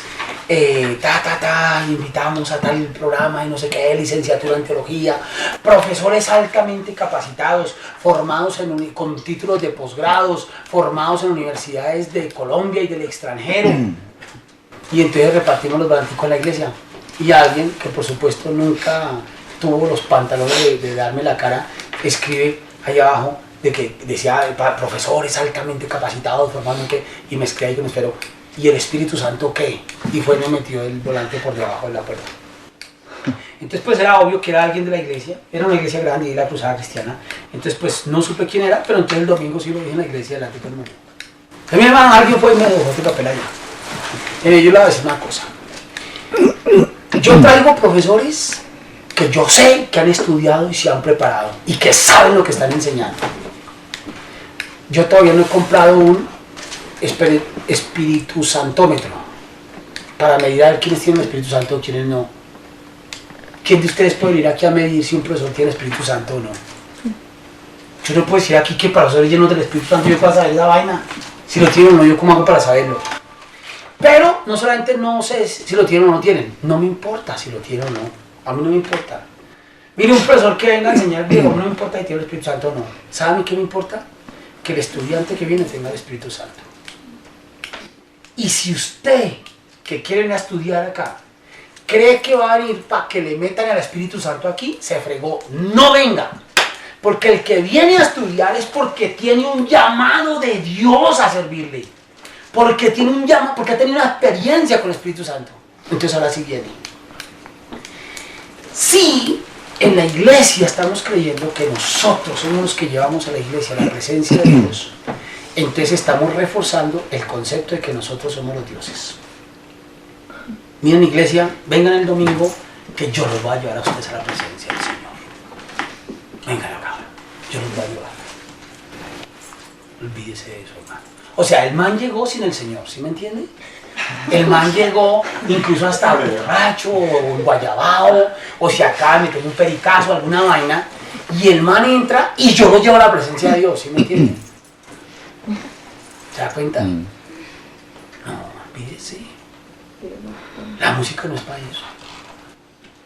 La gente que llegó, o conoce o no conoce, El que no conoce, o el que conoce, al igual que con el tiempo la predicación, o fortalece su fe, reconoce, o conoce al Señor y se enfrenta con el Señor y se encuentra con el Señor. Claro, los llaman a presencia del Señor igual que con cualquier persona que no conoce a Dios y yo le comparto y él conoce. En ese sentido sí, pero no porque tengamos la unción, o sea, el voltaje de, este es como bifásico más o menos, de llevar a la gente, elevarla. Vea, leviten, hermanos, que estamos llegando allá. Entonces, en ese tiempo de los simposios de oración y alabanza y toda esa vaina, una de las cosas que nos enseñaban, y recuerdo mucho, por ejemplo, los acordes progresivos. Los acordes progresivos nacieron en esa época, ¿oyó? Antes de esa época, en los años 80, era voceros de Cristo, solamente re, do y sol, hermano, sol de rey, no más, y ahí no pasaba. La séptima. Sí, la quinta y séptima. Con eso se perdía uno. Eso resolvió. Con eso resuelve todo. Y usted nunca escucha acordes progresivos, los voceros de Cristo, hermano, esa vaina jamás, ¿sí? Pero los acordes progresivos que nacen en los años 80, ¿por qué nacen? Los acordes progresivos van subiendo el espíritu, ¿sí? Y usted comienza acá, las canciones repetidas, una canción que se repite 3, 4, 5 veces, usted empieza normal, ¿sí? La gente se va metiendo, poco a poco van cerrando los ojos, y entonces empezamos, y la batería cae más fuerte, y le empezamos a meter vientos, y le metamos a empezar a los, y entonces tal, y súbale al acorde, y empieza a subir, y el espíritu va subiendo, y nos vamos sintiendo más en la presencia del Señor cada vez. Olvide esa vaina, es pura basura. Sí, o sea, cada vez estamos más cerca del cielo. Entonces es lo que empezó a pasar con el pueblo, ¿no? Que empezaron a buscar los lugares altos. Y entonces mientras más alto construyamos el templo, más cerca estamos de Dios. Jacob descubrió la casa de Dios, ¿no? Betel, ¿recuerdan? Pero Moisés fue más vivo. Él encontró la montaña de Dios. Y Sión va a ser edificada sobre la montaña. El primer santuario, el de Silo, de Samaria, estaba sobre. Pero el santuario de Jerusalén va a ser en el monte Sión. ¿Sí? Subir a la presencia de Dios. No, Señor. A la presencia de Dios. Usted no puede decir que sube con una canción, hermano. O sea, si usted no tiene la presencia del Señor, no puede cantar con inspiración, con convicción, con claridad. El Espíritu, asegúrese de tenerlo antes de empezar a cantar. No espere que con los acordes progresivos va a llegar a la presencia del Señor.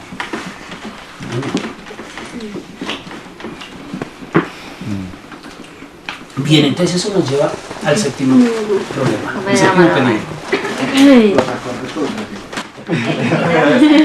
Peligro con los acordes y frecuencia. El peligro sobre la memoria. ¿Sobre la memoria? Sí, señor. ¿El peligro qué? Sobre la memoria. Sobre la memoria. Sobre la memoria. Vamos a leer un versículo. ¿Sobre la memoria? Que ese, por favor, ese sí. No. Mírenlos todos, anótenlos, rayenlos. ¿Cuál? Josué. Capítulo. No, pero mentiras. Jueces. Ahorita vamos a ir ahorita a Josué 24, pero por ahora, Jueces 2. Versículo 8 al 10. Y alguien le da, por favor. Jueces 2, del 8 al 10. Dice, pero murió Josué, hijo de Nun, Ojo con eso. siervo de Jehová, siendo de 110 años. Ajá.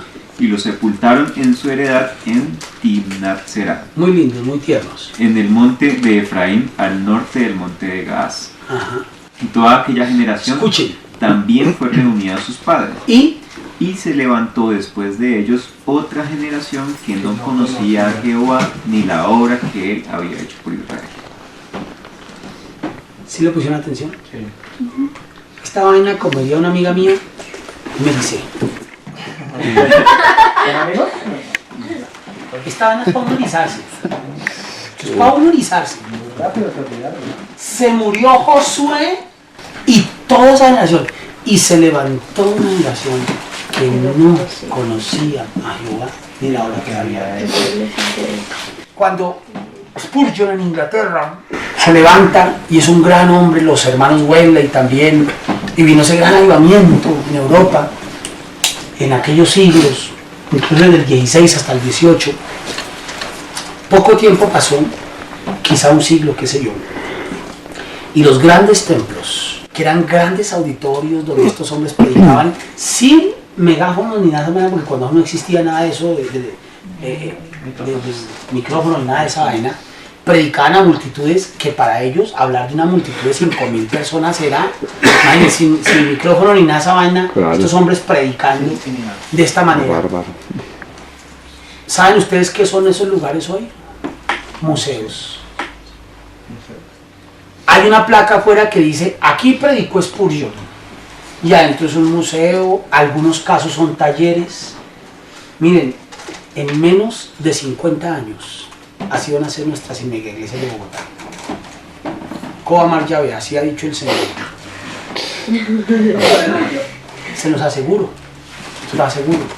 Puede ser que me equivoque con los 50 años y tal vez sean 55, pero no va a pasar un siglo, no va a pasar un siglo. Claro, eso no lo vamos a ver nosotros, por lo menos yo no. Espero que no, hermano, yo... Pause, hola. Pero miren, no va a pasar un siglo. Y esas mega iglesias donde nos hemos desgastado van a ser museos o fábricas. Es que además son lugares excelentes para hacer obras de teatro o para hacer obras de homosexuales y todas esas vainas allá, ¿no? En eso nos vamos a comer. Todo eso va a ser eso. Conciertos, ¿sí? Para todas esas vainas va a servir. Olvídense que las mega iglesias soportan 50 años. No lo soportan. Y pasamos a la otra generación que tú decías. Y llegamos a una generación que no conocía Jehová ni la obra que él había hecho. Pero, ¿acaso esa no es la tendencia que hoy en día está? ¿Cuál? O sea, mega iglesias, todo eso, entonces decir que se van a acabar, pues es difícil. Claro, porque, decirlo pues, hoy el es una mundo locura. está Claro. con el auge de eso, ¿no? Claro, hoy decirlo es una locura. Hoy decirlo es una locura. No. Pero eso va a pasar. Ahora, ¿por qué va a pasar eso? Por una razón muy sencilla. Ahora sí, volvámonos a Josué. Ahí pasen solamente una página atrás. Josué 24, 15. 15. Y si mal os parece servir a Jehová, escogeos hoy a quien sirváis. Si a los dioses a quienes sirvieron vuestros padres cuando estuvieron al otro lado del río, o a los dioses de los amorreos, en cuya tierra habitáis. Pero yo y mi casa serviremos a Jehová. Mire, Josué pone al pueblo suyo a que tome una decisión entre tres alternativas. Tienen tres alternativas. Número uno, los dioses a los que sirvieron sus padres. ¿Qué habla de eso? La tradición. Sea tradicionalista. Sea tradicionalista. Dos, a los dioses de los amorreos en cuya tierra habitáis hoy. ¿Qué es esto? Los nuevos paradigmas. Los nuevos paradigmas. Esos son los dioses de la tierra de hoy. Pero yo en mi casa serviremos a Jehová. Escúchenme aquí un principio que es fundamental. Pueden haber nuevos paradigmas sociales, nuevos paradigmas filosóficos, nuevos paradigmas teológicos, nuevos paradigmas humanistas. Puede existir todo eso. Les voy a decir algo.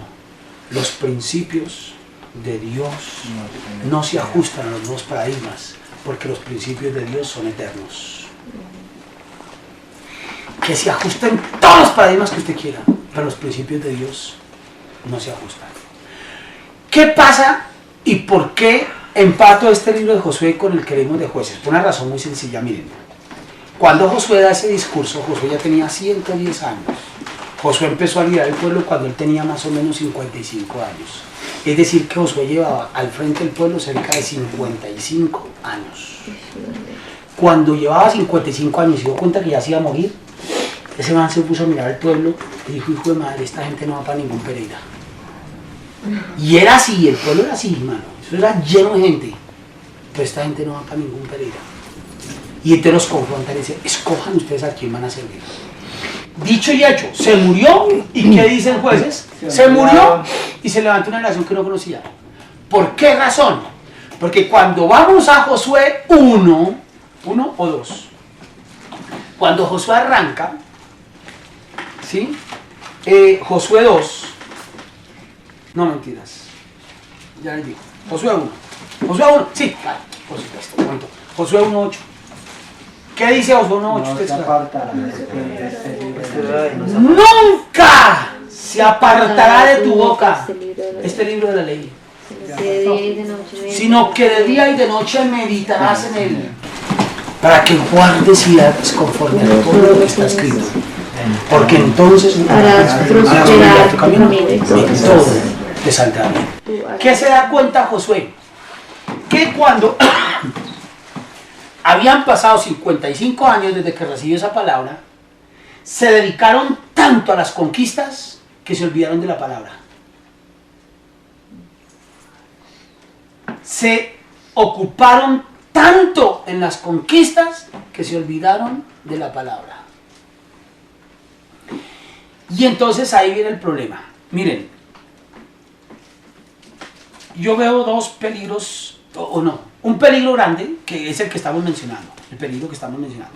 Un peligro grande que se está viendo reforzado por dos cosas. Hay dos cosas que están reforzando este asunto. Les dije que era el peligro de ¿qué? De la memoria. Dos cosas nos han hecho un daño terrible. Ahora, yo no voy a decir que, no quiero condenar esas dos cosas, sino mostrarles el daño que nos han hecho las dos cosas. Miren a este hombre con esa Biblia que está leyendo. Me la vendió el pastor. Ahora, eso está muy bien, estoy diciendo, yo no. Pero miren, tenemos un problema gravísimo con las versiones de la Biblia hoy en día. Es un problema gravísimo. Ya les he dicho 1000 veces, yo me crié en un lugar evangélico, me crié en la iglesia, de los 11 años predicando. ¿Qué hacíamos desde niños? De niños. Memorizar palabra, memorizar palabra, memorizar palabra. Me dicen los estudiantes, que me lo digan en la universidad, yo lo acepto. Pero en la iglesia me dicen, ¿qué van a decir? Me dicen, ay hermano, ¿y usted cómo hace para tener de memoria tanto la Biblia? Porque la estudiábamos, la memorizábamos voluntariamente. En esa época había una vaina que llamaba esgrimas bíblicos o batallas bíblicas. Y se hacían de 1000 formas. Nos paraban aquí a 3, 4, 5 chinos, 6, lo que fueran. O llamaban, lo que quisieran. Y entonces cada uno dice un versículo y con el versículo que iba dando un paso y el que más lejos llegue. O prenda un fósforo y el que sea más capaz de decir más versículos mientras el fósforo está encendido. Y aprenda ese versículo, y aprenda ese versículo, y aprenda ese. Y la tarea de todo el tiempo es aprenderse versículos, y aprenderse versículos, y aprenderse versículos. Entonces, ¿qué pasa? La palabra está en la mente, siempre, todo el tiempo. 1000 cosas hacíamos en esa línea. ¿Qué pasó? El pastor predicaba con la Reina Valera. Pegábamos los versículos de Reina Valera. Cargábamos la Biblia de Reina Valera debajo del brazo.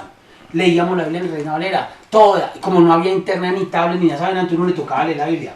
No se la ponían allá al frente y nada de esas vainas. Eso no se la ponían a uno nunca. Entonces uno se aprendía la Biblia.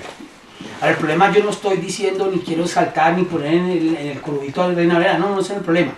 La ventaja era que como todo el tiempo trabajábamos con la misma Biblia, entonces uno se aprendía los versículos. ¿Sí? Entonces luego nos empezaron a meter Dios habla hoy, una versión internacional, la versión textual, las Américas, la de Cali, la de Millonarios, toda esa vaina. Entonces ahora, ¿qué ocurre? El pastor lee una, yo tengo otra, nunca la abro porque en el proyector me ponen otra versión, la escucho y es otra. Entonces nunca ya me aprendo un versículo de memoria. No hacemos el ejercicio de aprender los versículos de memoria. Y resulta que el Señor le dice a Josué, nunca se apartará de tu boca este libro de la ley. Pero además de eso, ¿qué había dicho Moisés? Deuteronomio. Entonces ahora sí vamos a Deuteronomio, que les había dicho que íbamos a mirar. ¿Deuteronomio qué? Vamos a Deuteronomio capítulo 6. Listo. 6:6. Deuteronomio 6:6. Y ahora sí les va a leer yo. Pero todos ustedes ahí con Deuteronomio. ¿Sí? ¿Para qué hago esa vaina? Amén. 6:6. Aquí tengo la mano. Miren, yo hoy en día, y desde hace mucho tiempo, manejo más de 20 versiones de la Biblia. Manejo quiere decir que las tengo ahí, las leo, las miro, las reviso. Y por lo menos en un sermón yo no dejo de estudiar por lo menos 3, 4, 5 versiones dejo de consultar. Y consulto el hebreo y el griego cuando toca y todas esas vainas. Pero siempre sigo trabajando con Reina Valera. insisto, no porque la crea, no. Ahora miren mi Biblia, rayada, todo, yo les puedo repetir cualquier cantidad de textos de la Biblia y todo eso, porque trabajo siempre sobre ellos. Sigo teniendo esa, no significa que no podamos tener otras, ni mucho menos, ni que aquí podamos traer otras, eso es la machera. Pero necesitamos tener una de trabajo. Usted mismo, un día coge otro, otra y otro día, los pone a buscar uno, busquen ahí Sofonías, púchale, a ver quién sabe al menos dónde está Sofonías acá. ¿Quién me repite todos los libros del Antiguo Testamento de memoria? ¿Quién se lo sabe? ¿Quién se lo sabe? Levante la mano. ¿Tú te lo sabes? 1, 2, ¿quién más? ¿Te lo sabes? ¿Todo del Antiguo Testamento? 3, 4. 4 nomás. Sí, no los manejo. Ay, yo. No puedo. Tengo muy mala Y de los memoria. 4, toda la Biblia se la saben, todo el en orden, Toda la Biblia, los los libros. 66 libros. Tema la en Biblia. orden, en orden. Sí, qué mal, no. Ni siquiera, no, ni siquiera los libros, lo saben mucho menos los textos bíblicos. ¿Qué le dice Dios o qué dice Moisés? Estas palabras que yo te mando hoy, ¿cuáles palabras? La ley. No solamente son los 10 mandamientos, toda la ley. Estarán sobre tu corazón. ¿Usted cómo puede tener la palabra en su corazón si usted no la aprende? ¿Sí? Y escuche, y las repetirás a tus hijos. Y hablarás de ellas estando en tu casa, y andando por el camino, y al acostarte, y al levantarte, y las atarás como una señal en tu mano, y estarán en los frontales de tus ojos, y las escribirás en los postes de tu casa, y en tus puertas. Púchale. Un pastor una vez dijo algo, y yo lo escribí aquí en el borde de mi Biblia, y ahí lo mantengo toda la vida. Y he cambiado de Biblia, ya deteriorada, acabada, y vuelvo y escribo lo mismo acá. Esto suena a fanatismo, pero es muy efectivo. Esa vaina de que escriba la Biblia acá y repítala y cuando se levante y cuando se fue, esa vaina es puro fanatismo, pero es muy efectivo. Escúcheme, ahí mismo, vamos a empezar a mirar desde ahí lo que le dijo el Señor en 5:29. 5:29. ¿Quién diera que tuviesen tal corazón, que me temiesen y guardasen todos los días, todos mis mandamientos, para que a ellos y a sus hijos, ¿qué? Les fuera bien para siempre. La razón de ser de la Biblia es para que nuestra vida sea recta, para que nuestra vida sea limpia. Versículo 32 de ahí mismo. Mirad pues que hagáis como Jehová vuestro Dios os ha mandado. No os apartéis ni a diestra ni a siniestra. Andad en todo el camino que Jehová vuestro Dios os ha mandado. ¿Para que qué? Para que viváis y os vaya bien.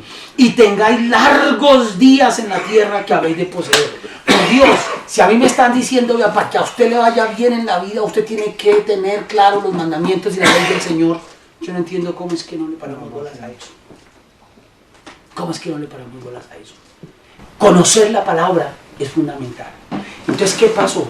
Cuando nos empezaron a meter un poco de versiones, nos dañaron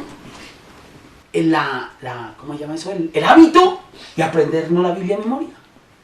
Porque ya no la aprendemos, son tantas versiones que ya no sé cuál. Pero además de eso, como ya me la ponen allá al frente y toda esa vaina, y entonces ya la escuchamos. Y ya es muy fácil tener acceso a la Biblia desde el celular. Sí, que como la tenemos aquí ya no la tenemos. Ya no la aprendemos. Abundancia. No la aprendemos. Entonces se nos acabó el hábito de conocer la palabra. Ese fue el primer problema en este peligro. El tema de las versiones de la Biblia. ¿Y saben cuál fue el segundo ingrediente para ese problema? La música. Antiguamente, en la época de los voceros de Cristo, antes de la música gospel, entonces nosotros no salíamos de Juan Grande Sed, en la cruz, el himnario popular, el no himnario popular, 200 canciones de las cuales cantábamos solo 20 o 30, y los coritos. No hay Dios tan grande como tú. No hay. Demos gracias al Señor, alabaré, la vaina. Y claro, eso es una burla para nosotros en día. Uy, qué oso, uy, no, vaina tan ceba, ¿no? ¿Escuchaste la versión? Sí. Pero miren ustedes lo que pasaba. El problema aquí no son los ritmos, las vainas, nada. ¿Sabe cuál es la cosa? que la gente repetía las canciones culto tras culto, tras culto, tras culto. Se las aprendía. ¿Y para qué se las aprende uno? Porque en los momentos de necesidad las canciones son fortaleza. Las canciones lo animan a uno. Y aunque yo cante horrible, si estoy en un momento allá solo metido con Dios, canto. A mí qué me importa que yo cante feo, no estoy cantando para dirigir el culto de la iglesia. Pero las canciones me fortalecían, ¿sí? Me ayudaban, motivaban, movían. Miren, ustedes se imaginan que el himno nacional de Colombia lo cambiemos cada 4 años con un nuevo presidente. ¿Qué se pierde? La identidad. La identidad de una nación. Claro. Y uno canta el himno nacional y usted lo canta desde que hijo de madre nació, escucha ese himno nacional allá a las 6 de la mañana, a las 6 de la noche. Pero cuando usted lo canta, por ejemplo, cuando está en otro país, o cuando está en un evento especial de grado, cuando usted escucha la diana en el entierro de una persona, pucha, esa vaina lo coge. ¿Por qué? ¿Por qué siente uno eso? Porque hay identidad con eso. Y eso le da a uno algo. Y entonces el himno nacional, cuando Shakira lo cantó mal, todos nos sentimos ofendidos. ¿Por qué? Porque daña nuestra identidad, ¿sí o no? ¿Se dan cuenta? ¿Alcanzan a medir el problema que tenemos en la iglesia hoy? Cuando usted cada 8 días canta una vaina distinta, primero, no le está permitiendo a la congregación que se aprenda canciones. Segundo, Se distraen leyendo allá, no Claro. ahora, ¿entiendes? antes no teníamos nada de esas vainas, la gente sabía las canciones, bueno, teníamos los himnarios, la gente los cantaba, pero ya hasta sin himnarios se cantaba. Pero la segunda cosa, como la gente no se aprende las canciones, la gente se está quedando sin insumos en los momentos de necesidad espiritual y de vida espiritual. Y tercero, la gente está perdiendo la identidad. Estamos perdiendo la identidad como creyentes, como cristianos y como todo lo demás. Y nos estamos preocupando los músicos por hacer conciertos. Cada 8 días son conciertos. Entonces miren, yo no tengo ningún problema con los conciertos, no tengo ningún problema, pero yo les voy a y empiezan de alguna de los consejos, aunque no hemos terminado acá, pero empieza un primer consejo, muy en serio. Cuando ustedes quieran dar conciertos en la iglesia, háganlo, no hay problema. Pero miren, les pido un favor. No pongan a la gente a que se pare como pendejos allá a verlos a ustedes cantar. Canciones que nadie se sabe y la gente cansa, pero tienen que estar de pie porque como ustedes están cantando, ¿sí? Como los dioses están tocando allá, los instrumentos y la... entonces todo el mundo tiene que estar de pie mirándolos. Cuando llegue la predicación, ahora sí siéntense que ahora viene el pastor a predicar. Pero mientras yo esté cantando, la gente a mí me escucha de pie. Dejen sentar a la gente, hola. Déjenla sentar. Den los conciertos que ustedes quieran, pero dejen sentar a la gente. Porque tiene que estar la gente parada escuchándolo a ustedes canciones que nadie conoce. Ese es un primer consejo, pero ese no es el tema todavía.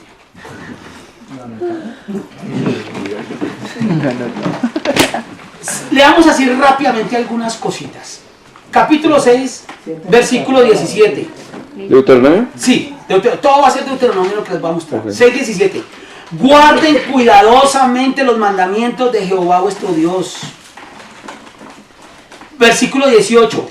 Para que te vaya bien y entres y poseas. Versículo 19. Para que Él arroje a tus enemigos. Versículo 21. Jehová nos sacó de Egipto con mano poderosa.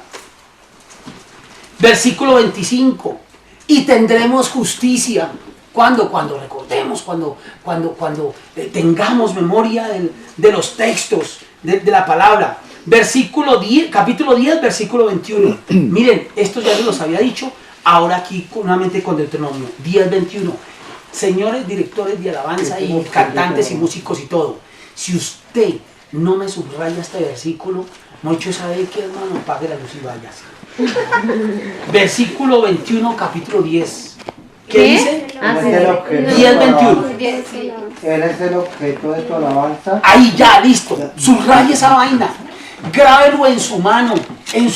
Póngalo allá la cabecera de su cama, frente, para que cada vez que usted se acueste y se levante, escriba ya, Él es el objeto de mi alabanza. No olvide nunca eso. Nunca. Usted es músico y usted está adorador de la iglesia. Nunca olvide. Escríbalo allá en la puerta de la chimenea, donde quiera. Téngalo como un separador en su Biblia, en todo lado. Él es el objeto de nuestra alabanza. Vamos más adelante. Capítulo. Bueno, hay muchos textos, pero saltémonos hasta el final.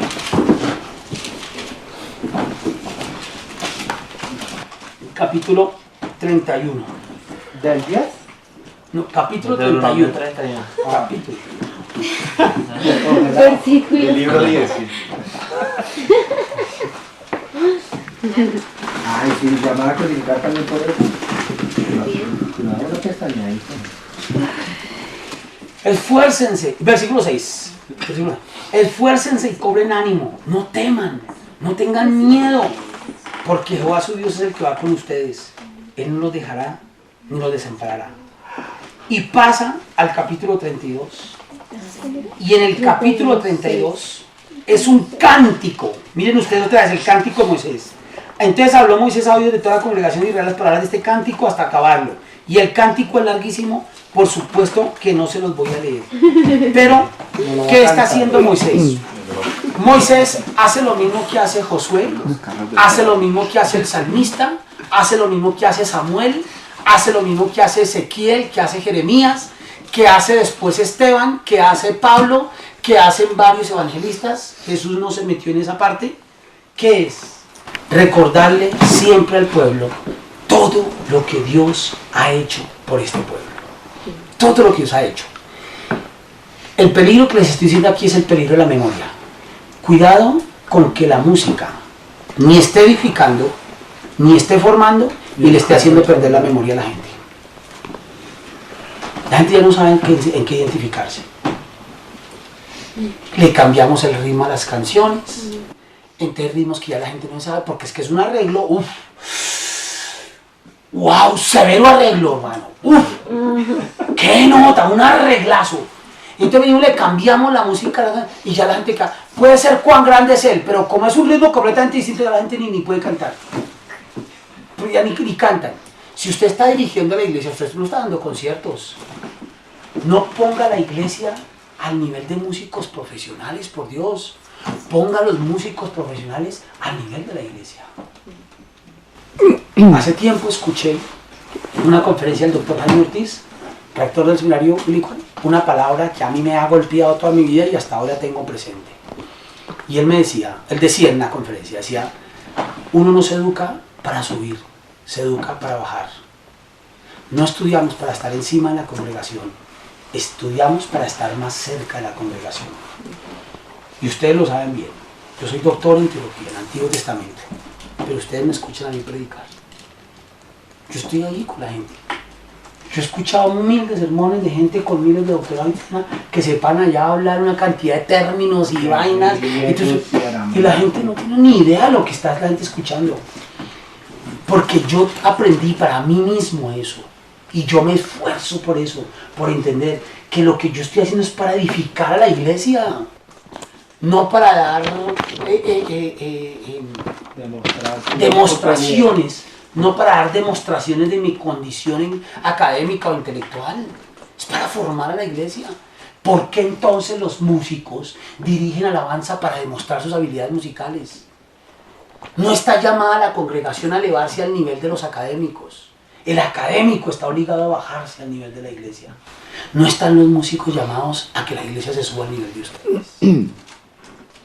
Sean humildes en los arreglos. Sean humildes en la música. En las tonalidades, sean humildes en todas las cosas, para que entiendan que ustedes, el éxito de ustedes, vean como éxito, si así podemos decirlo porque la palabra es horrible, a mí no me gusta, pero véanlo como éxito el día que ustedes ven a la congregación cantando con ustedes. No vean como éxito el día que hay 400 personas paradas de pie, boquiabierto, echando baba como tontos, viéndolo a ustedes cantar. sientan como éxito el día que 30 o 40 gatos o 400 canten con ustedes. ¿Y cuándo van a cantar? Cuando los tonos son acordes con la iglesia, cuando la música se la sabe la iglesia, cuando la letra se la sabe la iglesia. Ahí usted va, y eso es una berraquera. Ver a todo el estadio, o el día que jugó Brasil, que entonando el himno nacional de Colombia sin ningún director. ¡Qué berraquera esa vaina! Le ponen los pelos de punta. Pero en la iglesia no podemos hacer eso. Dime. Por ejemplo, si uno, ya que hablas como de las tonalidades y eso, que seamos más, como más considerados con la comunidad. Entonces, por ejemplo, cuando, en mi caso, cuando yo hago tonalidades altísimas y todo, estoy fallando. Cuando, o sea, porque yo trato como de tener, no sé, como que en cierta manera yo le entrego todo eso a Dios. O sea, eso es, cuando yo me esfuerzo, estoy tratando de darle una excelencia a Dios. Diferencia entre el concierto y la dirección. Diferencia en eso. Entre un concierto y una dirección. Si usted está dando un concierto, suba, baje, hágale, brinque, salte, todo lo que quiera. Pero si está dirigiendo la iglesia, entienda que está dirigiendo la iglesia. Ahora, tú puedes cantar altísimo, lo sabemos muy bien, mientras que David está cantando en el tono de la iglesia. Y tú estás haciendo arreglos y cosas ahí, una segunda voz y todo eso, pero hay alguien que está dirigiendo la tonalidad de la iglesia, que está conduciendo a la iglesia lo que está haciendo. Pero lo que estoy haciendo es eso. Pero si tú sola eres la voz principal o la única voz y te agarras a exhibir tus tonalidades y toda esa vaina, sí, la iglesia queda boquiabierta, uy, qué niña como canta lindo. Sí, pero eso no más. pasa, De ahí no sale pasa. diciendo, uy, Vivian canta hermosísimo y todo, y de pronto se desconcentran, ¿sí o no? Ahora, hagan especiales. Eso es maravilloso, lindo. Hagan especiales. Eso está muy bien. Pero es un especial. Ahora, si alguien de la iglesia lo sabe y lo va cantando ahí, lo va tarareando mientras está, pues maravilloso, no hay ningún problema. ¿Sí? Pero primero, dejen que la iglesia se siente. Sí, bueno, y otra pregunta. Si digamos lo que dice Carlitos, la gente sale diciendo cosas así, ¿eso es problema mío? No. O sea, si yo hice, mejor dicho, si yo estuve como haciendo las cosas bien, o sea, en el sentido de que mi corazón no estaba en eso, pero la gente dice eso. Mire, yo quiero, antes de responder, o tratar de responderte la pregunta, quiero decirles algo. A mí me parece lindísimo que un grupo de alabanza tenga la tranquilidad de hacer una cosa de estas que estamos haciendo acá. Y por supuesto que es un ministerio tan delicado y son cosas tan delicadas y todo, que muchas cosas que se digan van a tocar unas cosas a uno, otras cosas a otro, a otro. No se sientan culpables. Entiendan que esto es un tiempo para autoevaluarnos. O sea, esto es una autoevaluación. Y no se trata de darnos golpes de pecho por las cosas que hemos hecho. Se trata de evaluarnos y orientar. Tenemos que aprender. Cometemos errores. Insisto, yo empecé a explicar a los 11 años. Ahora, no crean que mi explicación a los 11 años era con las de hoy, jamás. Por ejemplo, una cosa, yo explicaba en 5 minutos. Y recuerdo mucho una vez que me paré como a los 12 años, me paro en el púlpito y yo no sabía ni cómo empezar. Y como no sabía, no aguanté más y hasta allí me puse a llorar y fui y me senté atacado chillando porque no fui capaz de predicar. Sí. Pero uno va aprendiendo. Y hoy reviso, yo solí guardar mis sermones durante muchos años. En algún momento cuando viajé me tocó botar muchos archivos, pero yo miraba las cosas que hacía antes y yo, miraba mis bosquejos y yo, lo que yo hacía. Una vez usábamos una vaina que llamaba lecciones objetivas. Las lecciones objetivas eran hacer algo para dar una lección, ¿no? Entonces hacíamos que con un bombillo, o que con una linterna, o que con una vaina, o con otra. Entonces en esa época venía el aceite de cocina, purísimo. Y era un aceite así de gordo. Pero luego venía y subía el pico así. En ese pico, entonces había un ejercicio que yo vi por ahí en un libro que se podía hacer, que era interesantísimo. Era que usted cogía y echaba papel dentro de la botella y lo prendía. Y eso quedaba huevo cocinado sin cáscara. Un ojo cocinado lo ponía tapando la botella. Ok. Entonces cuando esta empezaba a quemar y todo, el humo, por algún efecto que yo no puedo, cogía y chupaba el huevo. Y chupaba. Entonces yo, uy, qué bacano, voy a dar una ilustración sobre lo que significa cuando el fuego del Espíritu Santo nos absorbe y nos chupa y no sé qué. Y entonces llegué yo ya a la congregación y entonces llego y prendo la botella y tal, allá delante de la congregación y la vaina. Y entonces el Espíritu Santo es como esto. No pasó nada. Yo, bueno, o sea, lo que pasa es que el huevo ya su paso, o sea, mejor dicho, miren, y llegué. Me dice, claro, y unos osos y todo lo que usted quiera, pero no aprende. Miren, Era palo de Espíritu Santo. sí, no sintamos nada como, uy, ahora entonces yo soy el más pecador del mundo. No, cuando estamos realmente en esa ruta de servir al Señor, entendamos sencillamente que tenemos que formarnos. Y si hemos cometido errores, vamos a corregirlos. Y nos vamos a ayudar como equipo, como grupo, a eso. ¿Mm? Entonces, sí, entiende eso. Diferencia entre dar un concierto y dirigir la alabanza a la iglesia. La importante ahí es la iglesia, no tú. Dirige a la iglesia. Bajémonos nosotros al nivel de la iglesia, no esperemos que la iglesia se suba al nivel nuestro. Consejos. Tengan mucho cuidado con las emociones de la gente. No manipulen las emociones. No manipulen las emociones. No crean que porque todo el mundo está feliz y aplaudiendo y danzando, el Espíritu de Dios está ahí. No, no. Acuérdense de Elías. Pasó un viento recio y todo. Hubo truenos, tormenta y todo. Y Dios no estaba ahí. Pero luego vino un silbido apacible y suave. Ahí estaba Dios. Y no estoy diciendo que Dios no está en la alabanza, sino en la adoración. No. Estoy diciendo que no crean que no, ustedes no pueden medir la presencia de Dios en términos de las emociones de la gente. Que la gente llore y se sigue. Ojo con manipular las emociones. Porque la música es lo principal que hay para eso. Lo principal para manipular la emoción de la gente. ¿Por qué hay esas histerias colectivas? ¿Por qué se logra lo que se quiere en un concierto? ¿Por qué pasa todas vainas? La gente tira, grita, las viejas se quitan los brasieres, se lo tiran a los manes. ¿Por qué pasa todo eso? Fuera de ese contexto una mujer jamás haría eso. ¿Por qué lo hace ahí? Porque están siendo manipulados por las emociones. Y ojo, porque eso lo podemos hacer en alabanza también. ¿Tú ibas a decir algo? A veces decimos, no, es que nosotros somos seres emocionales y no podemos desprendernos de todo eso, entonces podemos manejar las emociones pero bien enfocadas, ¿sí? Y eso lo decimos, digamos, a veces en alabanza y dentro de la iglesia. ¿Estaría mal o qué peligro podría traer eso? Lo que has dicho es absolutamente cierto, somos seres emocionales y Dios no espera que nosotros nos neguemos a nuestra realidad y a nuestra naturaleza humana.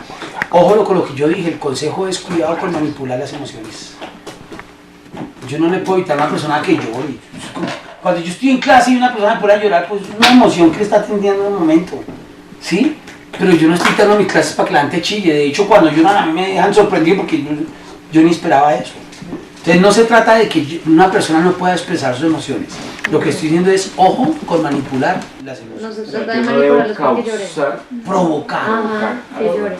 sino que eso pasa. Y mucho menos aprovechar, que entonces ya lo provoqué, entonces ahora sí tenemos a la gente lista para lo que queremos. Lo que pasa con los que profetizan ahora, que pase llorar a una persona es fácil. Usted hable del pasado, de lo mal que le ha ido y todo eso, y fijo se pone a llorar y usted piensa que es el Espíritu de Dios que lo está utilizando al profeta. Y háblele a alguien, abrace a alguien, háblele de su pasado, que ay, si tú has sufrido y todo, y se pone a berrear, ahí le está manipulando uno las emociones. Claro. Pero entonces digamos cuando uno está como planeando cómo va a ser la alabanza, que uno empieza como a manipular esas cosas de cierta manera, que la música, que yo no sé qué, que para que la gente entre, yo no sé qué, y mamá, chicas. Todo eso está erróneo.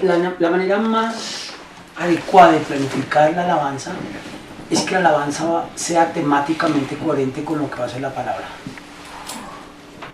Es decir, que lo que se está manejando en un culto sea coherente, que la música sea acorde con la prédica. Claro. Hablar de gracia, pues también. Yo le voy a regalar una canción a mi mujer el día del cumpleaños, pues ¿qué es lo que busco? Que la música sea coherente con lo que está pasando ese día, ¿o no? Esa es la mejor manera de tocar. Claro. Ahora, si lo que hacemos es, mire, empecemos con esta cancioncita que es suave y luego le metemos esta que es más fuerte y luego esta, y en esta las ponemos a brincar a todo el mundo, entonces claro, ahí estoy jugando, lo que estoy pensando es en manipular las emociones de la gente. Porque, digamos, pues pasa mucho, ¿no? Levante las manos. Allá voy con el siguiente. La gimnasia, que fue lo que nos dijeron que dio, la gimnasia eclesiástica. Heroica. Ese es el consejo que yo le llamo ojo con las órdenes.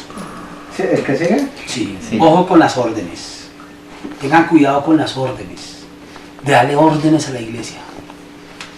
¿Cierto? Sí. Levante las manos, grito de júbilo. Mira, permítanme, o sea, con toda tranquilidad, estamos aquí en el grupo Alabanza Sí, y todo. sí, Sí, no nos vamos a el último día, hace 8 días que yo estoy en culto. Yo no lo hago ni por ya la contraria ni por esas vainas. Sí, sí, sí. Yo he sido operado 2 veces de la vena varice. Yo tengo que usar media especial de varice. Esto es una media especial que va hasta arriba y soy propenso a la varice. Entonces una de las cosas que yo tengo que cuidarme mucho es de permanecer demasiado tiempo. Por eso te Entonces, cuando yo voy a la iglesia donde me toca 2 horas de culto, dos cultos, entonces imagínense la situación mía. Ustedes cantan 45 minutos, en los 45 minutos yo estoy de pie. Luego paso a predicar, estoy de pie. Luego al segundo culto y estoy de pie mientras ustedes cantan y vuelvo y predico y yo estoy de pie. Ustedes por lo menos van y se sientan cuando yo predico. Vamos y desayunamos. ¿Sí? Se van hasta desayunar, ¿no? Vamos y desayunamos. Sí, eso es cierto. ¿Me entienden? Entonces, ¿qué hago? Yo procuro al menos estar sentado, por lo menos una buena parte, a veces me paro o algo de esto. Y llegué al último culto y... ¿qué se me hizo? ¿Peche? Sí, se ¿Sabes fue a que dormir. aquí ¿Que estaba aquí? Peche. ¡Peche! Se fue a dormir. Mira que lo van a vaciar. No, esperémoslo. el hombre da la orden que la gente se pare. Y yo me paré, porque no me gusta tampoco hacer sentir mal a la gente, ni nada de esas cosas. Vamos en el frente. Y estoy en el frente y la gente lo está mirando a uno, y que uno es ejemplo y todo. Pues yo me paré. Pero entiendan eso. Para uno, yo predicando 45 minutos o 1 hora, yo puedo estar de pie. No hay problema, porque estoy activo. Y como yo estoy concentrado, es en el hecho de lo que yo estoy haciendo, para uno es fácil estar de pie. Pero no es fácil para una persona estar de pie. Si ustedes están cantando, para ustedes es muy fácil estar de pie. Pero para las personas nuevas, gente que no se sabe las canciones, no se sientan mal cuando la gente esté sentada, tranquilo, pues, tómenlo con calma. O sea, no nos invitamos, pues vamos a alabar como usted quiera. Y dejen a la gente tranquila Sí, también. también uno se concentra en unas Es que uno reglas. se preocupa porque la gente está Unas ahí, reglas y uno de dice, verlos ahí muriéndose. Sí.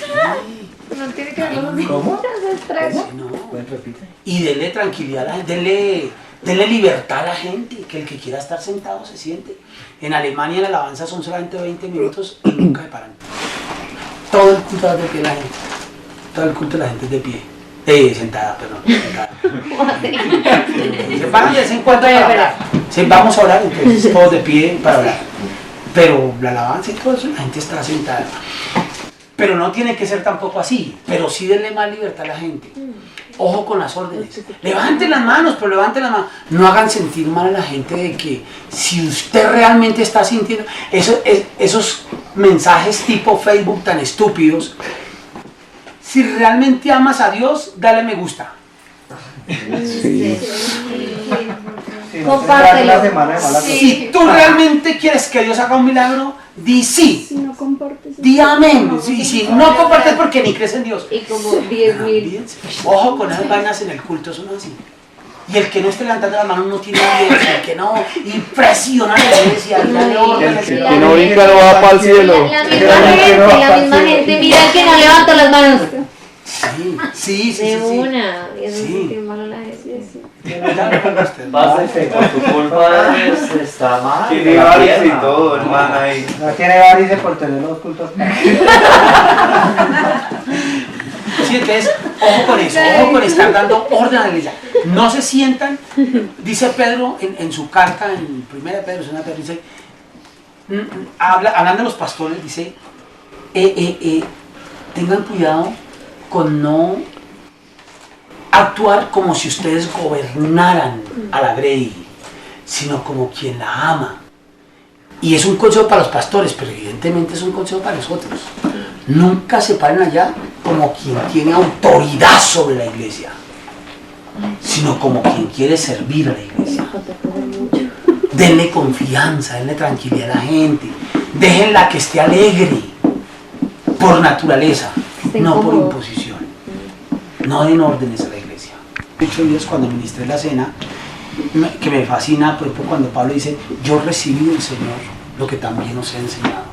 Lo que uno está enseñando es lo que ha recibido del Señor. Entonces, si uno tiene que empezar a apelar a frases de cajón, es porque no está sintiendo. Sencillamente es un discurso que yo armé ahí y más o menos estoy siguiendo con la moda, ¿no? Y es que esto se hace así aquí, entonces aquí sí se tal vaina. Entonces, después de que el carro ya llega a 60 revoluciones, entonces métale segunda. ¿Sí? Entonces eso no es así. Entonces, en ese término de frases de cajón, hay una cantidad de frases que no responden teológicamente a las verdades. Ustedes no tienen ni idea de lo que es un grito de júbilo. ¿Nos puedes explicar? El grito de júbilo, miren ustedes, voy a empezar de atrás para Va a ir a la guerra. Sí, ¿no? hágame va a empezar de atrás para adelante. Miren, el grito de júbilo es tal que tumbó los muros de Jericó. Es tal que tumbó los muros de Jericó. Y nosotros no salimos de las 4 paredes nuestras. Y no tumbamos ni una hoja de papel. No tumbamos el florero que Sí. Ahora, ¿por qué pasó eso? No se trata de buscar un grito que realmente produzca efectos mágicos. No. ¿Por qué razón los muros de Jericó cayeron frente a un grito? O, por ejemplo, otro grito de júbilo, cuando estaban en guerra contra los filisteos, que dice que gritó con tal júbilo el pueblo que tembló el campamento de los filisteos. Esa gente se dio un favor, dijo, no, nos pegamos aquí.